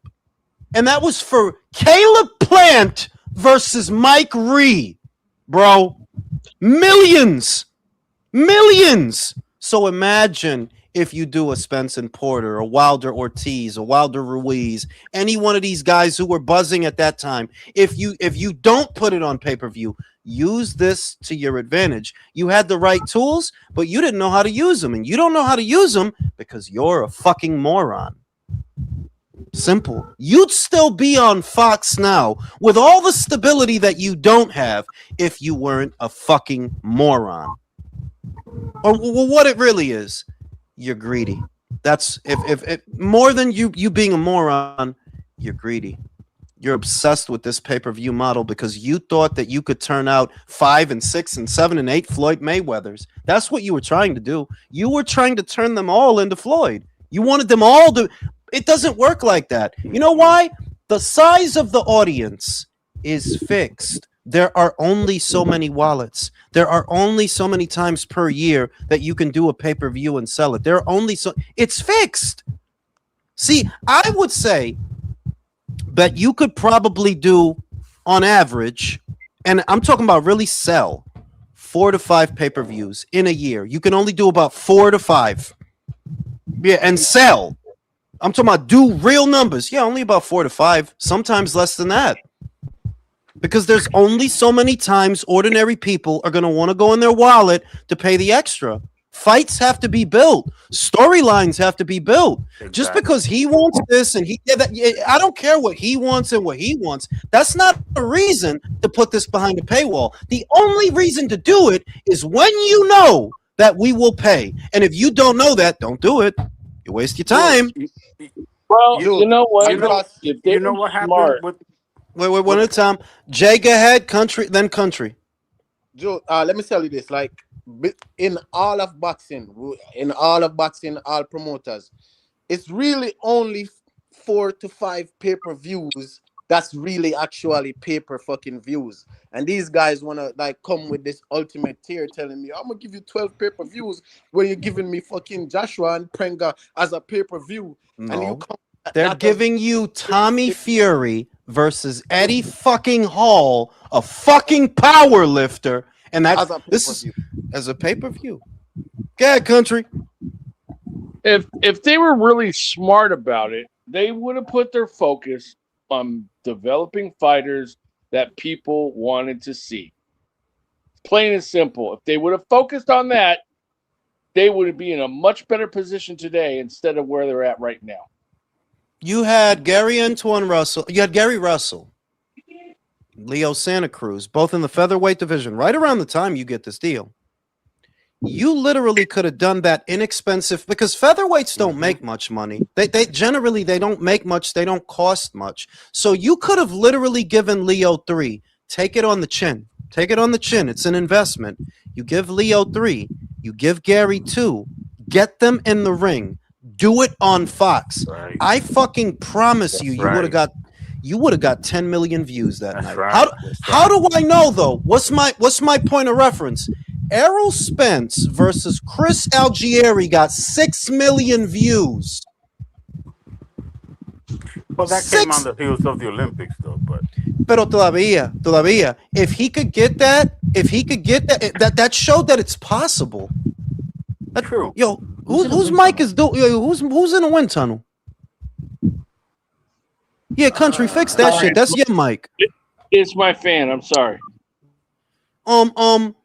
You got him doing that, and I'm telling you, go look up the numbers for Caleb Plant versus Mike Lee. It's insane. Like, you guys don't even know the opportunity that you squandered, because by now you probably could have had the most popular stable of fighters, whether they were the best or not. You would have had the most popular stable of fighters in this entire industry if you knew how to use the Fox deal, but you didn't because you're greedy and stupid. You wanted to put as much behind a paywall as possible, thinking people were always going to buy it. Like, no, people don't got money like that. We're boxing fans, bro. We ain't tennis fans. We ain't golf fans. We're boxing fans. And Jules, to cap off your... Hang on. And Jules, cap off your... There's only so many... Go ahead, Jason. There's only so many pay-per-views to go around. Naoya Inoue is a bigger star than any of the fucks we talked about. How many pay-per-views is he? Exactly. $32 million gate. And one at a time, fellas. Did a $32 million gate, 122 fucking pounds. $32 million. Go ahead, Herb. Adrian Broner, Sean Porter, 2.4 million views on NBC. Trying to tell you. And nobody knew they only knew Broner at that time. They didn't really know Sean like that. They didn't fuck with Sean like that at that time. You see? So just imagine Gary and Leo's shit dated back to as far back as what, 2014, 2015, 2016. If you would have did that simple fight, that simple, inexpensive fight on that platform, you'd be in a very different place right now. The real problem with people in boxing, honestly, the real problem that the sport has is everybody in it is a greedy fuck. That's the real problem. Everybody's strategy is to make off like a bandit. And everybody can't do that because then the sport itself is left with nothing. Now they're all on DAZN, and I've said this before. That's a good thing and a bad thing. Because if anything happens to DAZN, they're fucked. Yeah, they're fucked. They've all converged on the same platform. If anything happens to that platform, technical difficulties, lawsuits, or maybe the subscriber count just isn't where it used to be, budget cuts, not enough money to go around, they are fucked. That's like having the vice president and the president on the same venue during the wartime. Exactly. I said it about a month ago. Like everybody, we all wanted this. We all wanted it on the same island, but we all put our eggs in the basket, bro. It's over. As far as I see it, it's over for the zone. Like it's just a matter of months, maybe. But nobody's buying that shit. Yeah. I think this undefeated. Before I pass it on to Alexis and I go smoke this second cigarette. This is what I think. I think that certain promoters are going to eventually make their way off the zone. Golden Boy might be the first because they only have a 2-year deal and their content offering it's not strong enough. It's not, bro. Look at the first 6 months of this year. What have you been doing, Golden Boy? You had Oscar Collazo fighting in front of 19 family members. This is fucking empty seats as far as the eye can see, right? I mean, Oscar Collazo's 108 pounds, Jules. Not exactly an audience for that weight class. This is the thing. DAZN doesn't care. DAZN doesn't care. I believe that in about 2 to 3 years, certain promoters are going to start making their way off the app, and DAZN themselves are going to start skimming off promoters because of budget cuts.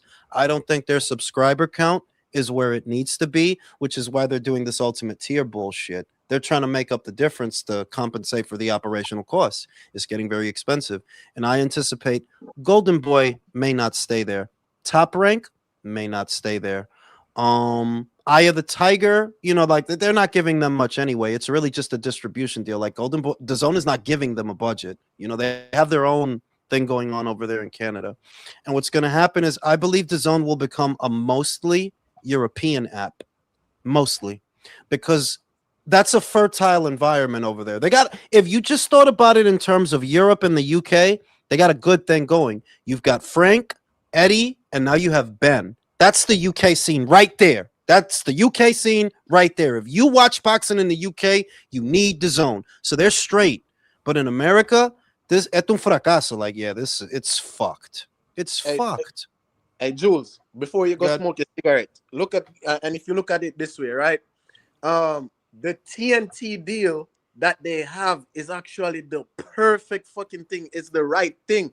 But you know what's gonna happen when they get the casuals to actually tune in on TNT? They're gonna download DAZN. They're gonna see that fucking price, and they're gonna be like, "Hell, fucking no." That's telling you, they're not. I'm telling. It's too. There's no way. There's no way to work that. Bro, there is no way to work what that shit costs. You understand that a DAZN subscription is more than a Netflix subscription, a Paramount subscription, an HBO Max. It's so expensive, right? And most of the good stuff, the big fights are also pay-per-views. Well, like you can't work this, bro. Like there's no way. There's no way. The moment we all heard it, we all said hell no. So I mean, what I anticipate, get away from that pay-per-view model. So what I anticipate, before I pass to Alexis, it's going to become a mostly European app. I give it 3 to 4 years because the only places that they can make money is the European countries. It's the only way. The American, no, it's not going to work, bro. I'm telling you, it's not going to work. You can't charge people $60 to $75 that many times a year. And to watch who, bro? Brits? Dave Allen.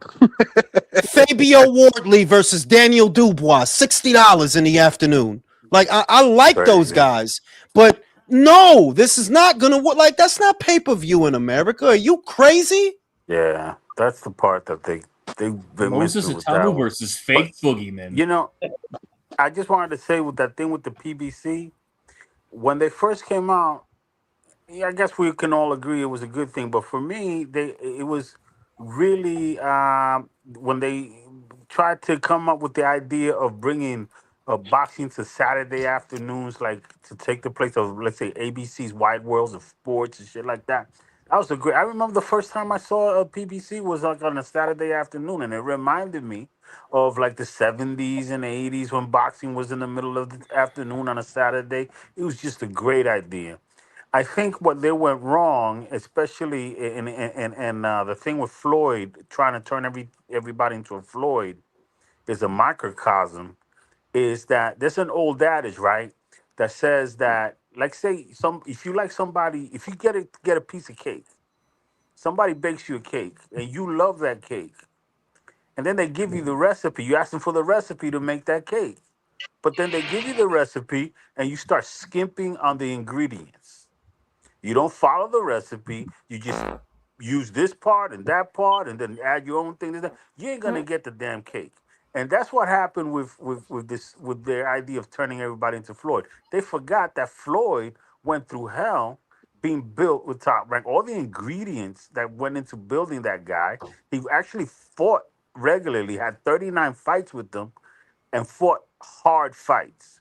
But they all of a sudden they wanted to get to be Pretty Boy Floyd. No, they wanted to get everyone to turn into Money Mayweather without being Pretty Boy Floyd, and that's what fucked up in my opinion, their whole all their fighters. Instant The Then they problem gratification. got though killed with too the is that Sanford. they weren't willing to sacrifice certain guys because not everybody's going to be a star Right, on a roster. At some point, you have to make matchups that you're going to find out who's going to sink and who's going to swim. The right. problem was Al refused to do that. Not everyone on your fucking roster is going to be a star, and we've seen what's happened to a lot of those guys once they started fighting guys that were not in the PBC world. Like Adrian Broner got his ass handed to him. Sean Porter ended up losing. Fucking All of Errol them. Spence got his ass handed to him. No. So that's the Go back problem to too. Is that Deontay, hang on. not? Go back, Yeah, hang on. Go back to Sean Porter for a second, because that's the biggest example of what we were talking about. Sean Porter wanted all the smoke with everybody. He's the perfect dude to have fights with, and he's a fun fighter to watch. You had the dude to make other people, but you didn't want to put him there with Sean because right, Sean's a dog. Sean right. might fuck Well, plans you up. know, one of They, the bigger problems too is they installed that mentality of, oh, the wrong side of the street. Oh, I can pick and choose who I want to fight. I've earned that bullshit. No, you don't do it like that. That's not how boxing works. You can't And just it's sit there and pick and choose who you want to fight. fucking infected the other places too.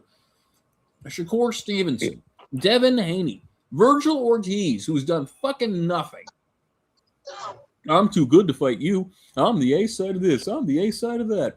You got to pay me $50 bajillion to fight this fucking nobody. Fuck off.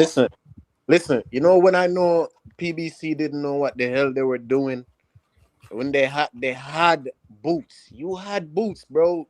Boots was begging for a fight. This is why, I know Jules was hard on Boots, bro. Jules was hard on Boots because he didn't have the fights, but it wasn't him, bro.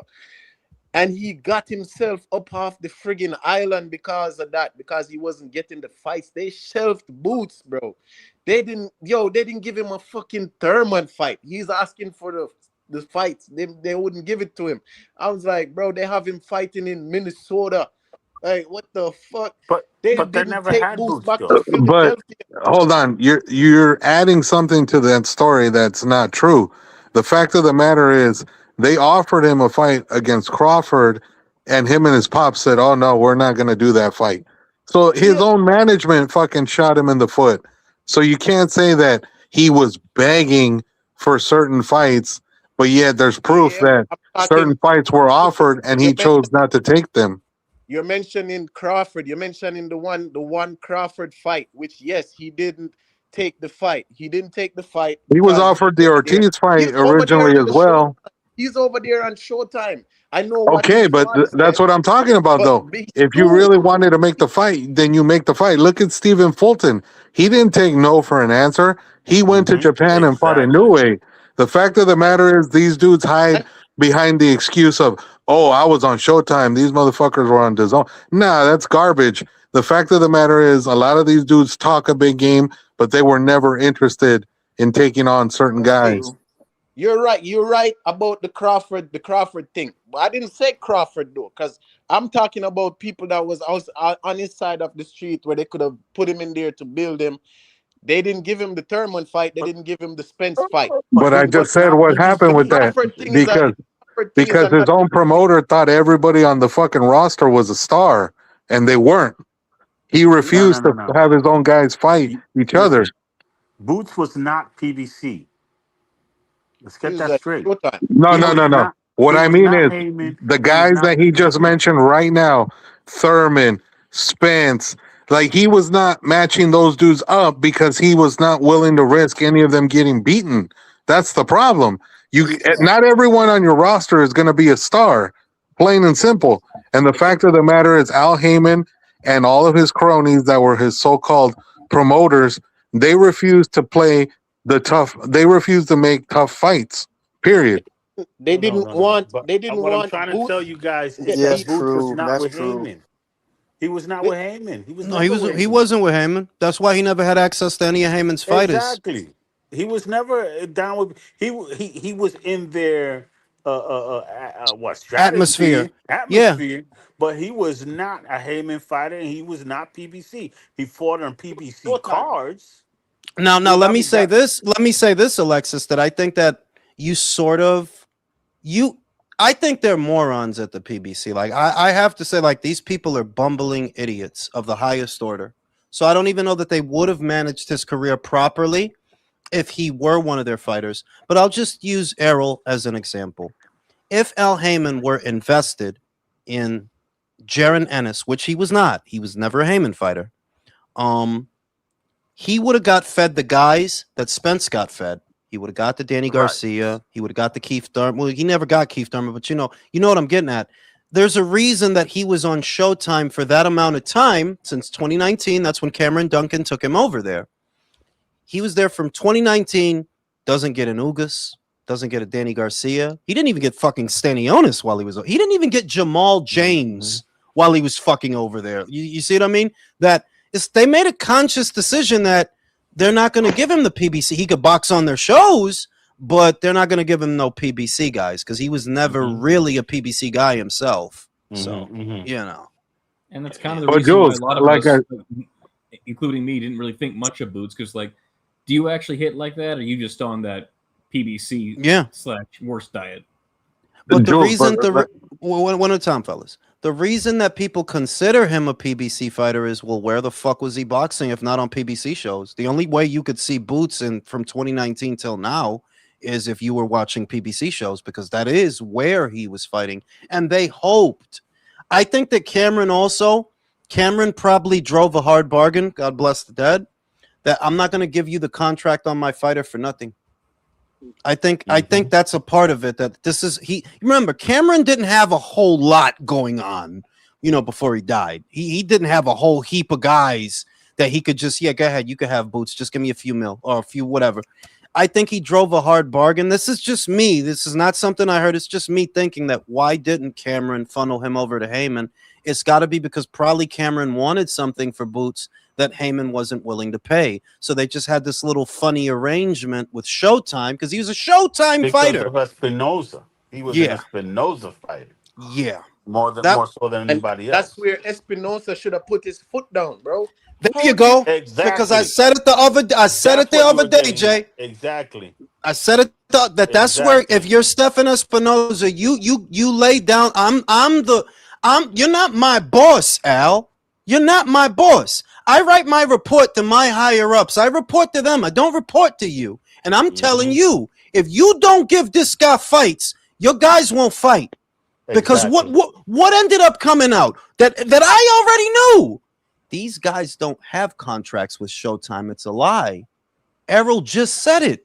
He didn't have a contract to fight on Showtime. He didn't even have a contract with Al. He said that. I knew that because, well, how could you have a Showtime contract and you just went to Fox? How could Wilder have a Showtime contract and you just went to Fox? You took Luis Ortiz, Errol Spence Jr., Mikey Garcia, Manny Pacquiao, Adrian Bronor. You took them all to Fox. There's no way you could do that if you had the arrangement that Shakur has on ESPN. And those guys had exclusivity deals. They're getting 3 and 4 that's coming from ESPN. You motherfuckers, you're lying because, you know, you're avoiding these guys. That's what that was, right? So, Stefan, if you know that this is the arrangement you have, you go to Al. You put your fucking foot down. Why? Because you can. Yo, dog, if here's what's going to happen. You're going to give Boots Danny Garcia. And if you don't, send Danny to Fox. All these guys, I'm invested in this fighter. And we're going to build him. If you don't want to give him access to your boys, send them somewhere else. Simple. Put your fucking foot down because that was your job. You were they call him Showtime Sports President. No, you were the quality of content officer. That's what you were there to do. You were there to oversee, okay, PBC did this fight and it did these numbers. We need those numbers to come up. That was the job you had. And you didn't do it. Year by year, I know because I'm a fucking content creator. Year by year, I saw the numbers steadily decline. From 2018, they peaked in 2018 and 2019, then nosedived after that. No, it's not because of the fucking pandemic. It's not. It's because the content got worse. Meanwhile, you had. But then he loses invitation to the cookout. Meanwhile, you had Eddie Hearn over there since 2018, circling like a vulture, just wanting to promote Boots. He said it from when he first came over to America. He said they asked him who is the fighter you want to promote the most in America. He said Boots. Since then, bro. So now you make Eddie Hearn get a hold of him and look at Boots now, bro. Look at him. Boots is pay-per-view. Now he is. You're right. You're right. I'm gonna say this. No. Eddie Hearn survived America, and he's honestly what I see, what the crystal cock is showing me is that Eddie Hearn not only survived America, so he earned it. Oscar is a bumbling idiot. Bob, I love Bob. But Top Rank isn't what it used to be under Todd. It's just not. It's just the truth, right? Eddie Hearn has earned America. Now the Americans know him. The Americans fuck with him. And I believe that he will inherit this market, not Dana White. Because what Dana White's doing is not... What Dana White's doing is what Al Heyman did. Oh, let's pay guys a fuck ton of money to come in here and shovel shit. You paid Conor Ben $15 million to fight Regis Prograis, and even worse, that he looked like shit in the fight, right? All you can do is good. No, go ahead. I want to interrupt. No. I want to know what you believe. Oh, I was just gonna say, and I know what you're gonna say after I say it, but I believe American boxing is safer with Eddie Hearn than it is with Dana White and Zuffa. I agree with you. All right, go ahead. I agree with you. I agree. No, I was just being a dickhead. I agree with you, country, because of what I told Drew when he was gushing over Mark Shapiro and all the suits. You seem to be forgetting we're not selling suits. We're not selling Nick Khan. We're not selling Mark Shapiro. We're selling boxing. And none of them know how to do that better than Eddie. I think he just proved it on Saturday. I mean, the only thing like you're right. The only thing Dana got is no pay-per-views, all streaming. Everything he's gonna do is gonna be streaming. If it's not on Zuffa, some of his fighters might go to Netflix. You know, there's no pay-per-view. That model is dead to him right now. That's the only leg up. The only leg up that Zuffa has on DAZN is the price point. That is the only leg up. That's it. That's a big leg, though. It is. But we're not seeing it in the numbers yet. I don't know if we will, Alexis, in a year, 2 years, because this is a long-term thing we're talking about. Like, people are treating this like this is not a short-term thing. This is about 5 to 6, 7 years. You got to see how this plays out because that's the length of the deal they have. So it's silly to judge them on it hasn't been a year. It's very silly to judge them on what you're seeing right now. I'm not saying it to support Dana. I'm saying it because factually that's how you do it. You have to give them a year and see where they are in a year, and then we'll evaluate how things are going. Because right now, yeah, they're doing shows at the UFC fucking Apex. What do you expect? That they were going to do shows at the Roman Coliseum?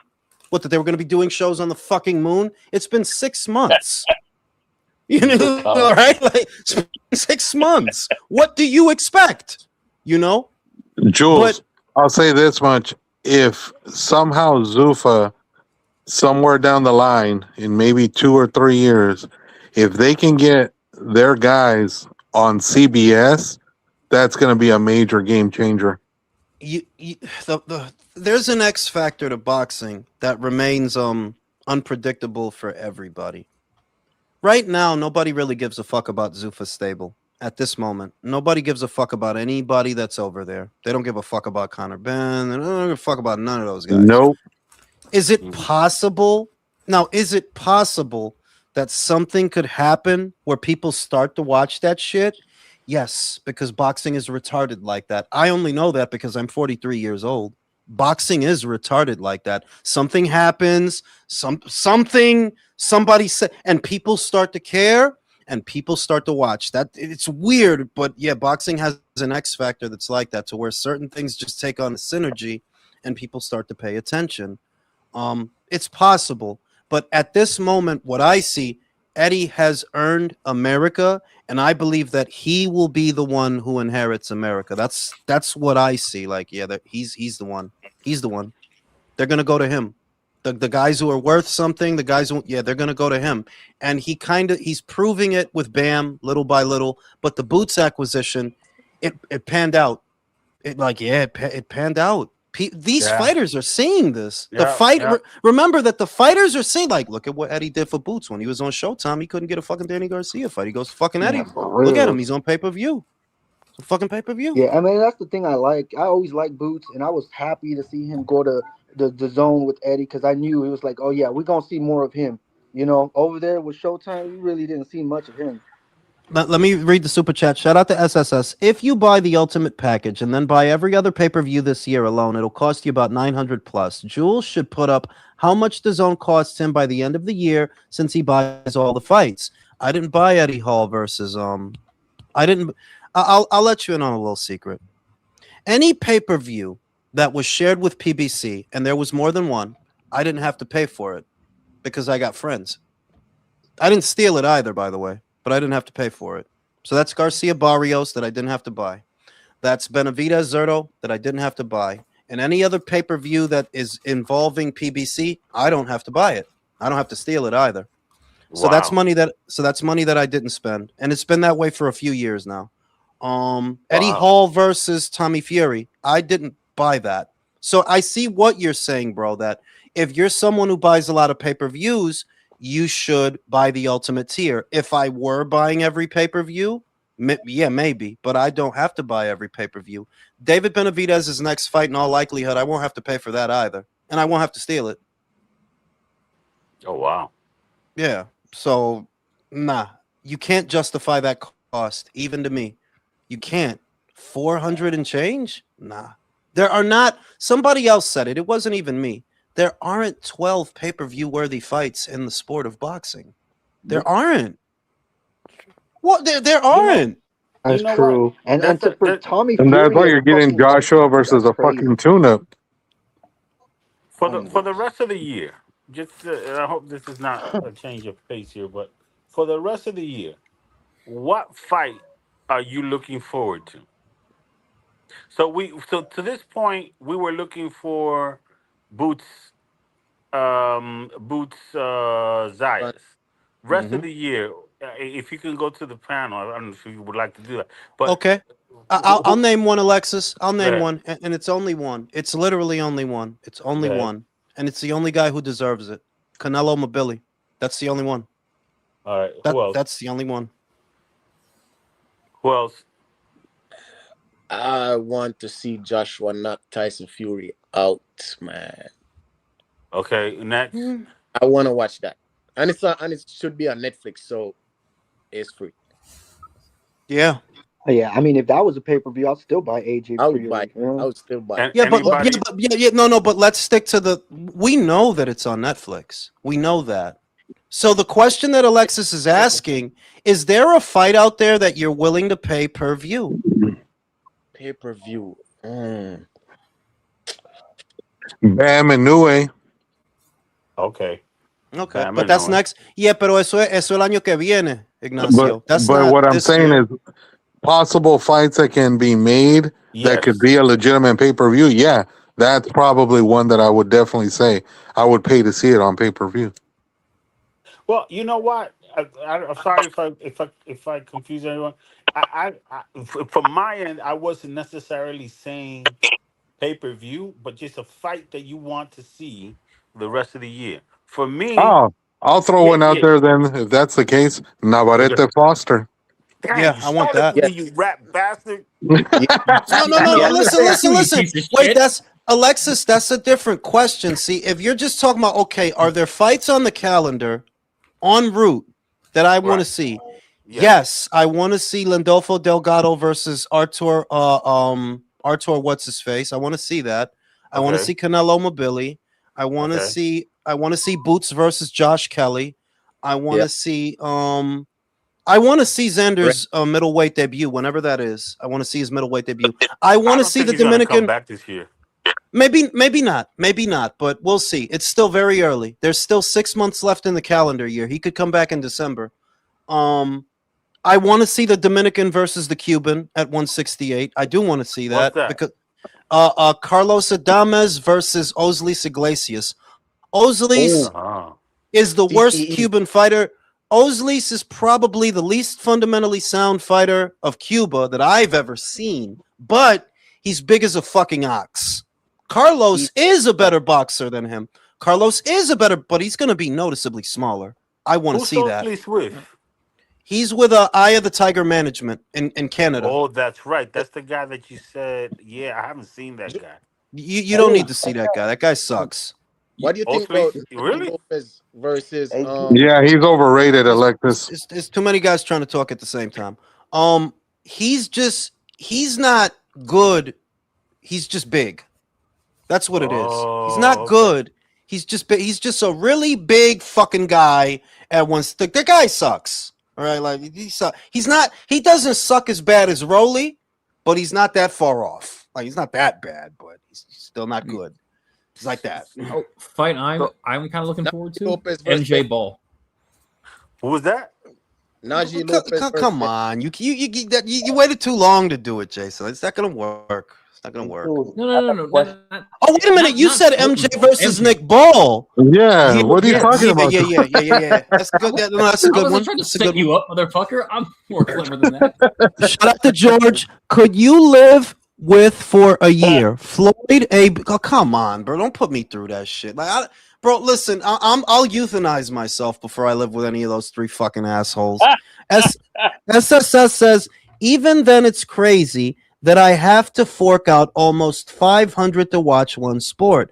I don't know any other sport that costs that. You know what I mean? It's insane, bro. It's insane. Well, Jules, there is one sport that's actually kind of fucking getting close to that if you think about it. NFL. Yeah. Yep. They're getting crazy. They're getting fucking crazy now. Bro, I used to say that they were the NFL's ones pay who per view now. No, Sort but they're on different platforms, Alexis, and you have to pay for those platforms to see games now, which is crazy. You never had to do that. You have to Yeah, pay that Netflix sucks. for the Christmas games. You have to have Paramount for. And the other thing is that it weakens, the fragmentation of sports weakens the foundation of it, that sports work best when they're immediately accessible. Yes, that's all sports. That's MLB, NFL, you name it. It's supposed to be accessible to common people. If you break it up and you put it behind paywalls, it's going to hurt the leagues. Yeah, it's going to hurt You're not going to get the same viewership. You're not. Is that Jules? And the players need to make the same salaries because of the lower viewership, and the owners are going to make less money. Exactly. They're getting rid. Hang on. They're getting rid of Hockey Night in Canada. That's like the biggest game in the regular season. Wait, what? What? I got a question, Jules. Good. Why? All right. Tito Ricardo, he signed with Salida. Yeah. What can they do? What can they do for him? I mean, like, he act like he don't want to fight nobody anyway, and he's up there and right, I I mean, what think can they that do? I think that he signed to them to stay away from people. That's I what I'm think thinking. I'm saying I think that he looked at what other offers were out there, and those offers were close enough to what Salida was willing to offer that he goes to Salida like, well, I'll go over here and fight these fucking bums. What y'all want me to do? I'll go over there. Y'all gonna try to put me in here with these people. I go with him. I get similar money for bums. So look, I'd have did it. I'd have did it. Yeah, you gonna pay me to fight these fucking bums? Why not? But that's why I think he did that. That's why I think he did that. It's just it's a cost benefit ratio shit with him. I don't think he's that good either. So it's like I don't have any reason to be high on you yet. If you're already moving like this and you haven't given me a reason to be high on you, I'm probably never gonna be high on you. Probably. He's looking like another Brandon Ree at this point. Fucking Brandon Reed. He That's got beat. fucking He got beat the fuck up on Sunday. Bro, He's got his ass kicked. I'm still not sure Brandon Lee's a real fighter, not just a fever dream we all have once every couple Brandon. of years. I think I saw Brandon Lee fight once. I think it was in the early days of PBC, actually. Listen, Well, not the and early like days. No. Brandon Ree is right before the apocalypse. That's when they picked, the Showtime apocalypse. That's when they picked up. That's when they picked up that guy. And the theory of Brandon Ree was sort of like the theory of Joey Spencer. You know how they signed Joey Spencer? He's a fucking white guy. He looks tough. He kind of reminds you of Marky Mark and the Funky Bunch. He's like an experiment. With Brandon Ree, the experiment was what happens if you get a Mexican and a Korean together and you can get those fan bases to get behind him. Well, if the guy were actually good, you might be, you might have something. But the guy sucks. So you'll never know what could have been with Brandon Ree. Like, yeah, it's cool that he's Mexican and Korean. That probably goes over real good with the bitches. But the guy can't, he's not a good fighter. But Jules, he's 30 or he was. How could he not be good? Bro, I don't know. I don't know how many homeless shelters they had to visit to get him to 30-0, bro. Alexis, I knew that guy was shit when he's getting hurt by a club fighter named Will Madera on Showtime. Ever since then, his daddy and his management literally had him fighting nobodies. I don't know how you get a guy like 30-0. You know who was a decent fighter? And I think I saw, and I thought the first time I saw him was actually, I think it was one of those PBC afternoon fights when they first started. This guy, I don't know if you guys remember a guy named Kito Ohara or Obara or some shit like that. He was a Japanese guy. He was about 140, 147. Don't remember that guy. I don't remember that guy. Kito Obara, something like that. When did He fought. He fought. I think he fought this guy. What's his name? This PBC fighter used to come into the ring. They was trying to make him a star. A guy named Ryan something had a cowboy hat. He was a Ryan Carl. Yeah.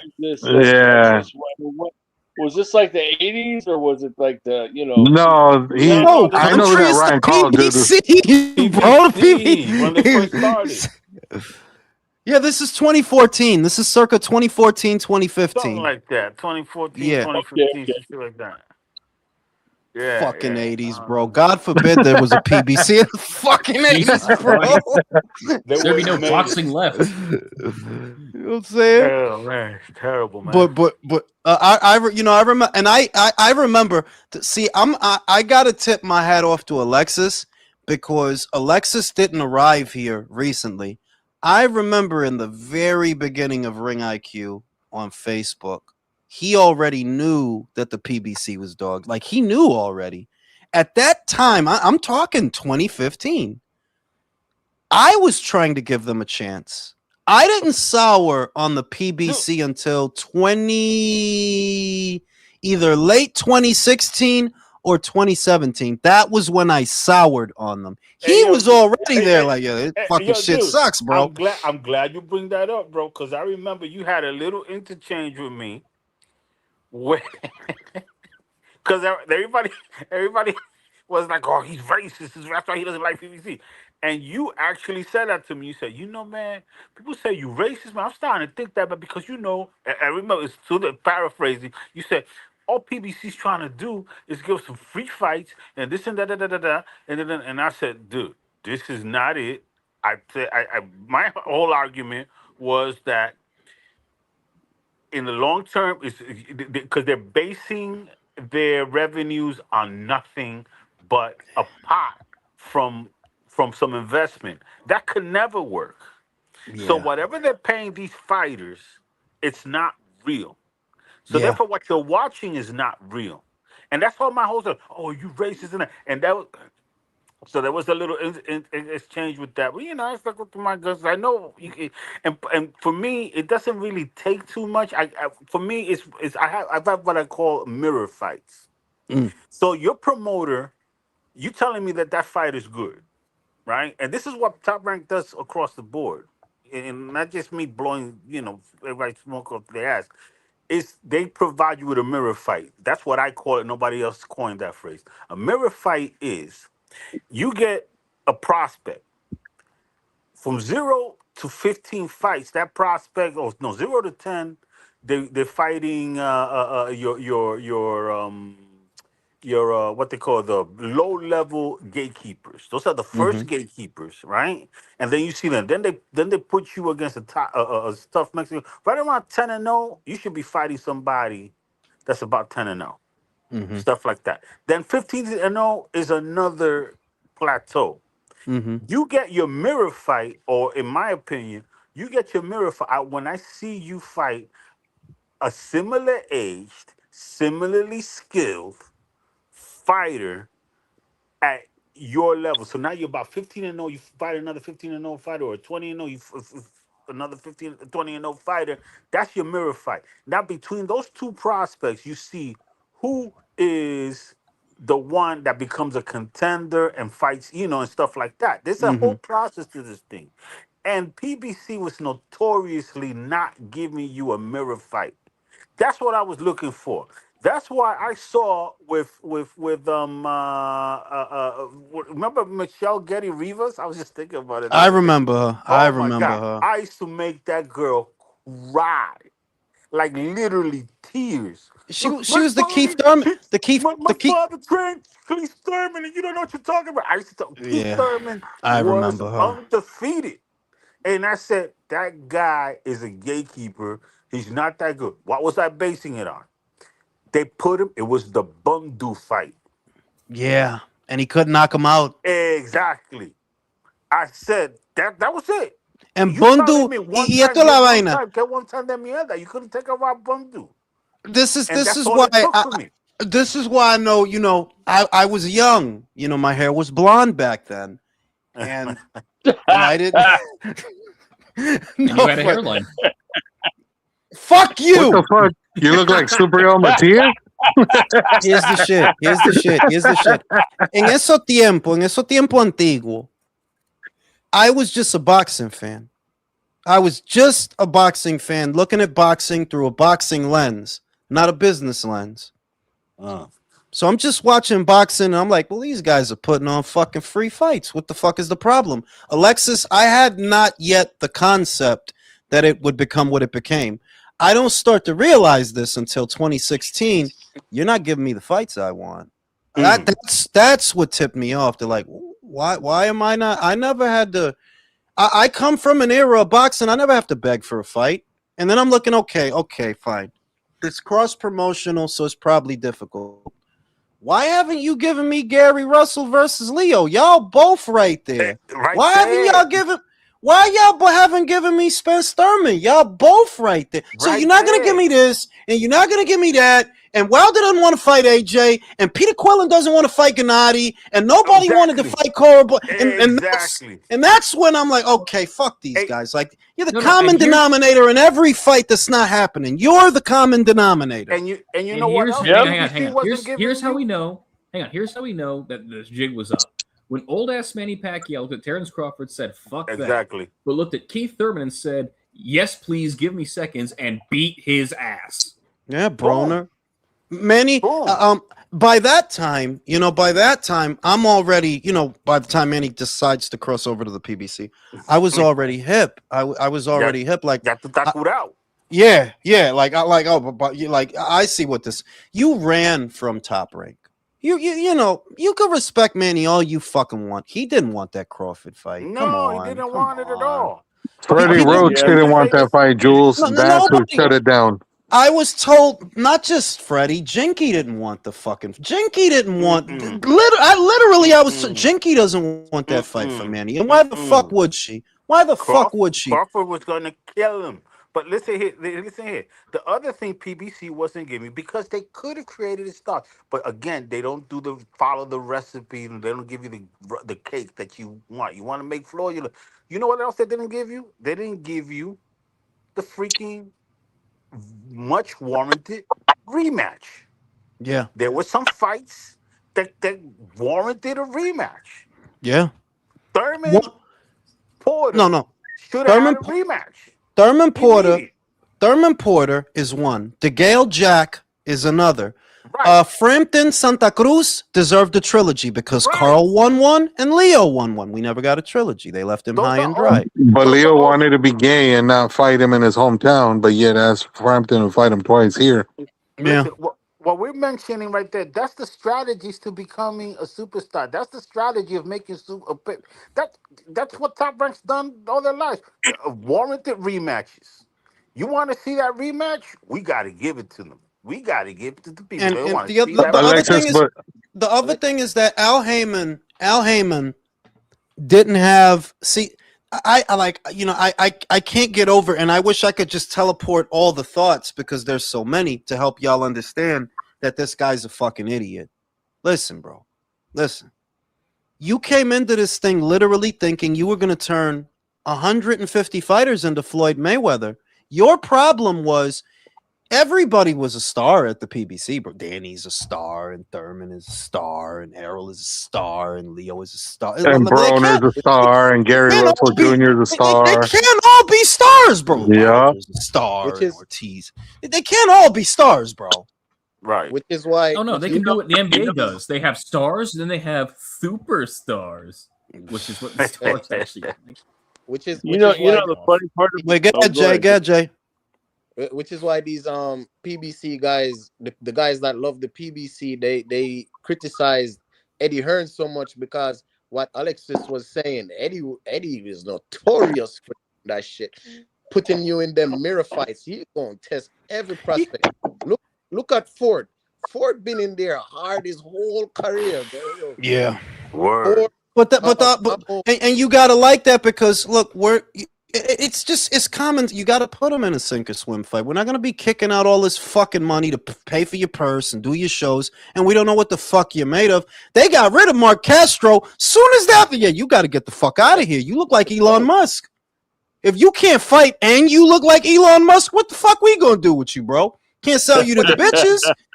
Look what they're doing to Vito and Ammo, because now they're putting Vito and Ammo in sink or swim, motherfucker. Like, let's see. We gonna keep that stable that they started with: Nikita Abibi, Nkosi Solomon, the Albanian kid. What's his name?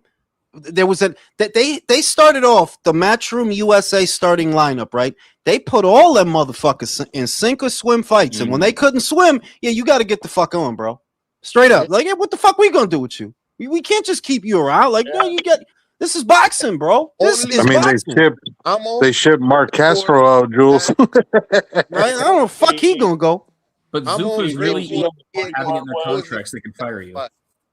You know the funny part though is back in the day when you first figured out that the PBC was a common denominator for fights not happening. I was around back then too, and they hated it when you and me and other people would point that shit out. They fucking hated it with a passion. Well, look, I'll just say this. I'll just say this, that the PBC was born from a narrative, and Alexis knows this better than most because I'll say that he had a sharp focus on this before I did. The PBC was born from this idea that Bob Arum is this evil old white man, and he's the slave master, and the PBC is going to be the land of milk and honey, the promised land for the mistreated black fighter. That's what that idea was born from. But that idea was a lie. It was always a lie. Because if not for Bob Arum cutting a check, who knows what Jay Prince would have did to Floyd? Mm-hmm. Who knows? Who knows? Yeah, he might have butchered him, man. Might have. You know, the PBC was born from an idea that the black fighter is mistreated in the American market, which in hindsight is not true, since it's black fighters who made the most money out of boxing in America. So how were they mistreated?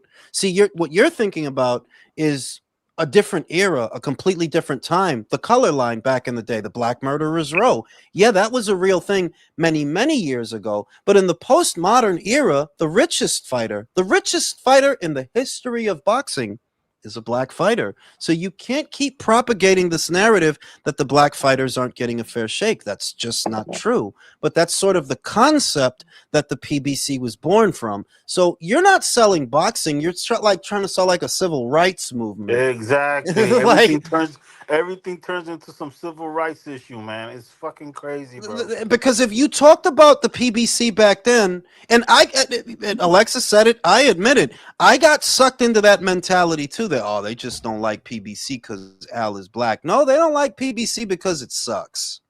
That's why I don't. Rod fucking Salka. That was another tip off. Y'all saying Postol ain't shit. Look, fuck this bullshit. You don't pay a guy to step aside because you can beat him. Exactly. The fuck are we doing? Exactly. What the fuck are we doing? Danny, you paid that guy to step aside. To go fight who? Story. Fuck is going on here? Well, everybody knew Danny was trash when he was going to get beat by Mauricio Herrera, and they screwed him. My God, they was still, you got to remember, this is 2015, 2014. There was still people putting Danny on a pedestal back then. Yeah, I know. By the way, that was the moment I decided who Danny Garcia was. He was totally undefeated, this and that, and I was standing in un colmado in Puerto Rico, right? He was in Puerto Rico. I was visiting my mom in Puerto Rico and that, and they had the fight in one of those little colmados and stuff of him against Mauricio Herrera in Puerto Rico, and I'm there watching it with Puerto Ricans, and they saw that Mauricio Herrera beat that guy. Yeah. Now he lost that island. They were trying to shoehorn him. They were trying to remake, what's his name's recipe? Don King's recipe when he took Macho Camacho to Puerto Rico to fight Bazooka Limon. But the problem, and somebody else said it wasn't me. But I think it was me. Danny cared more about being black than being Puerto Rican. Right. You did. You the one who brought that. Because that's what it was. He's not. He's Philadelphia. He's not like listen. Philly Rican. I lived in no. I ain't even gonna call him a Philly Rican. I'm gonna say for real, fam. You are not into, and it's okay. By the way, it's okay to be whoever you are. It's right. Okay. It is. But I'm just saying that you not like a New Yorican. Like, no, you don't really. Being Puerto Rican don't mean to you what it mean to them guys in the Bronx.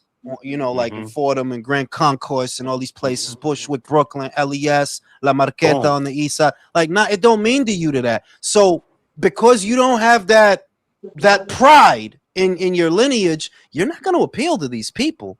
Exactly. See, you losing isn't you arguably losing the Herrera fight. That's not really why the Puerto Ricans don't fuck with you. It's because they sense you don't fuck with them. Like they can sense that, they can see fakeness. It. Like I can see it.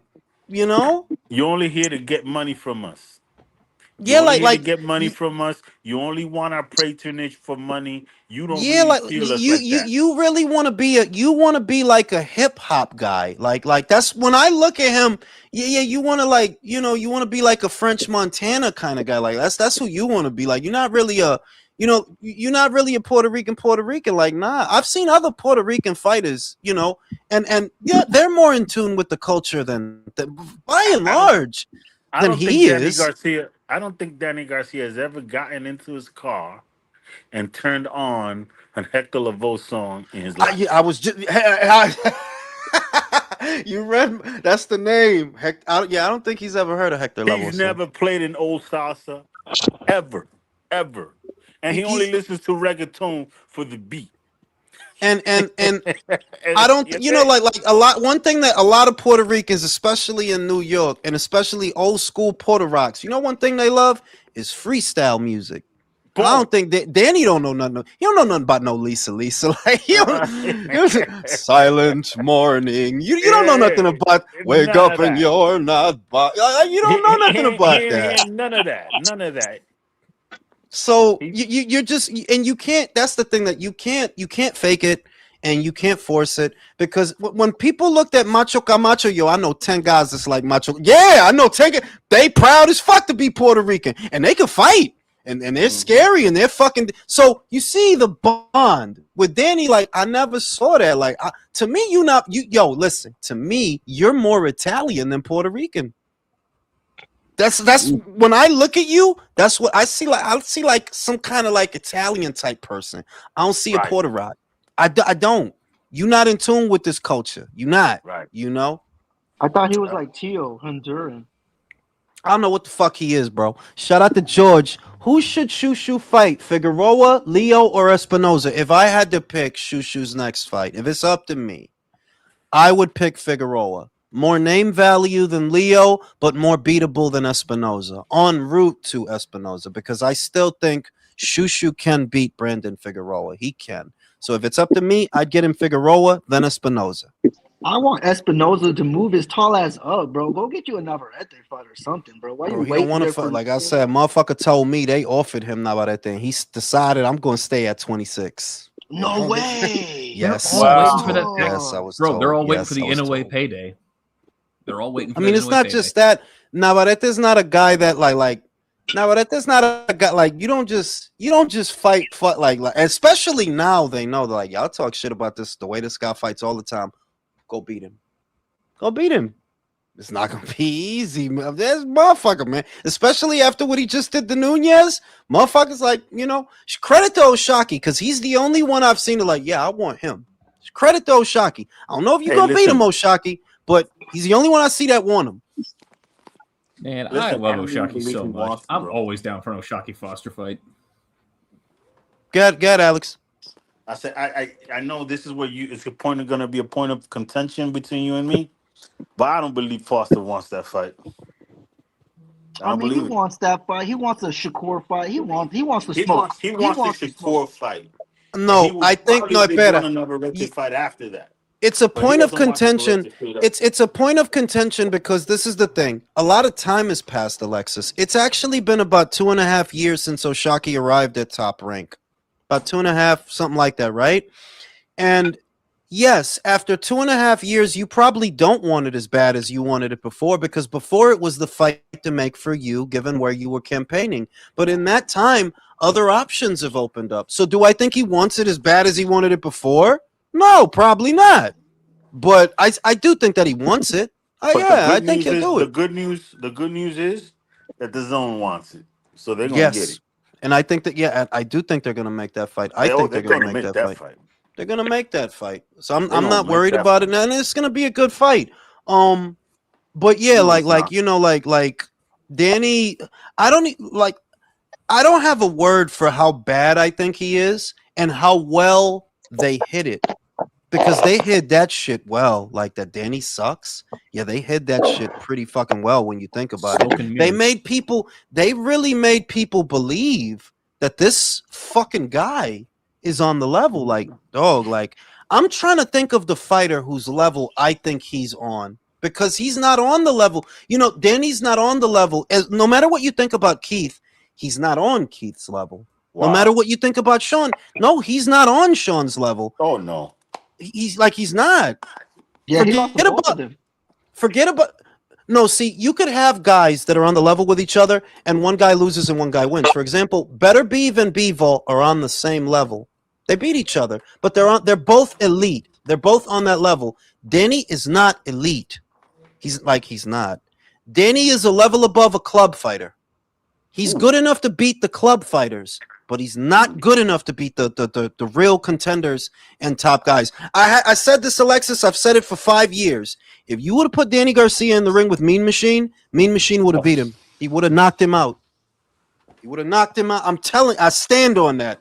Mean Machine, Igis Kavaliauskas would have knocked him out because he's not on that level. They just worked very hard to hide it. They're like, Danny's not actually good. I keep Danny's saying slightly above Mario Barrios to me. The only reason it was a quote unquote big deal that he knocked out Khan is because he was the underdog. That's the only reason that was like knocking out Khan is not some monumental achievement. Bradis Prescott knocked out Khan. Okay, it's not like you did something that's never been done. The only reason it was a big deal is because people thought you were going to lose, and the only reason they thought that you were going to lose is because you suck. I think the best person you fought was Lucas Matias.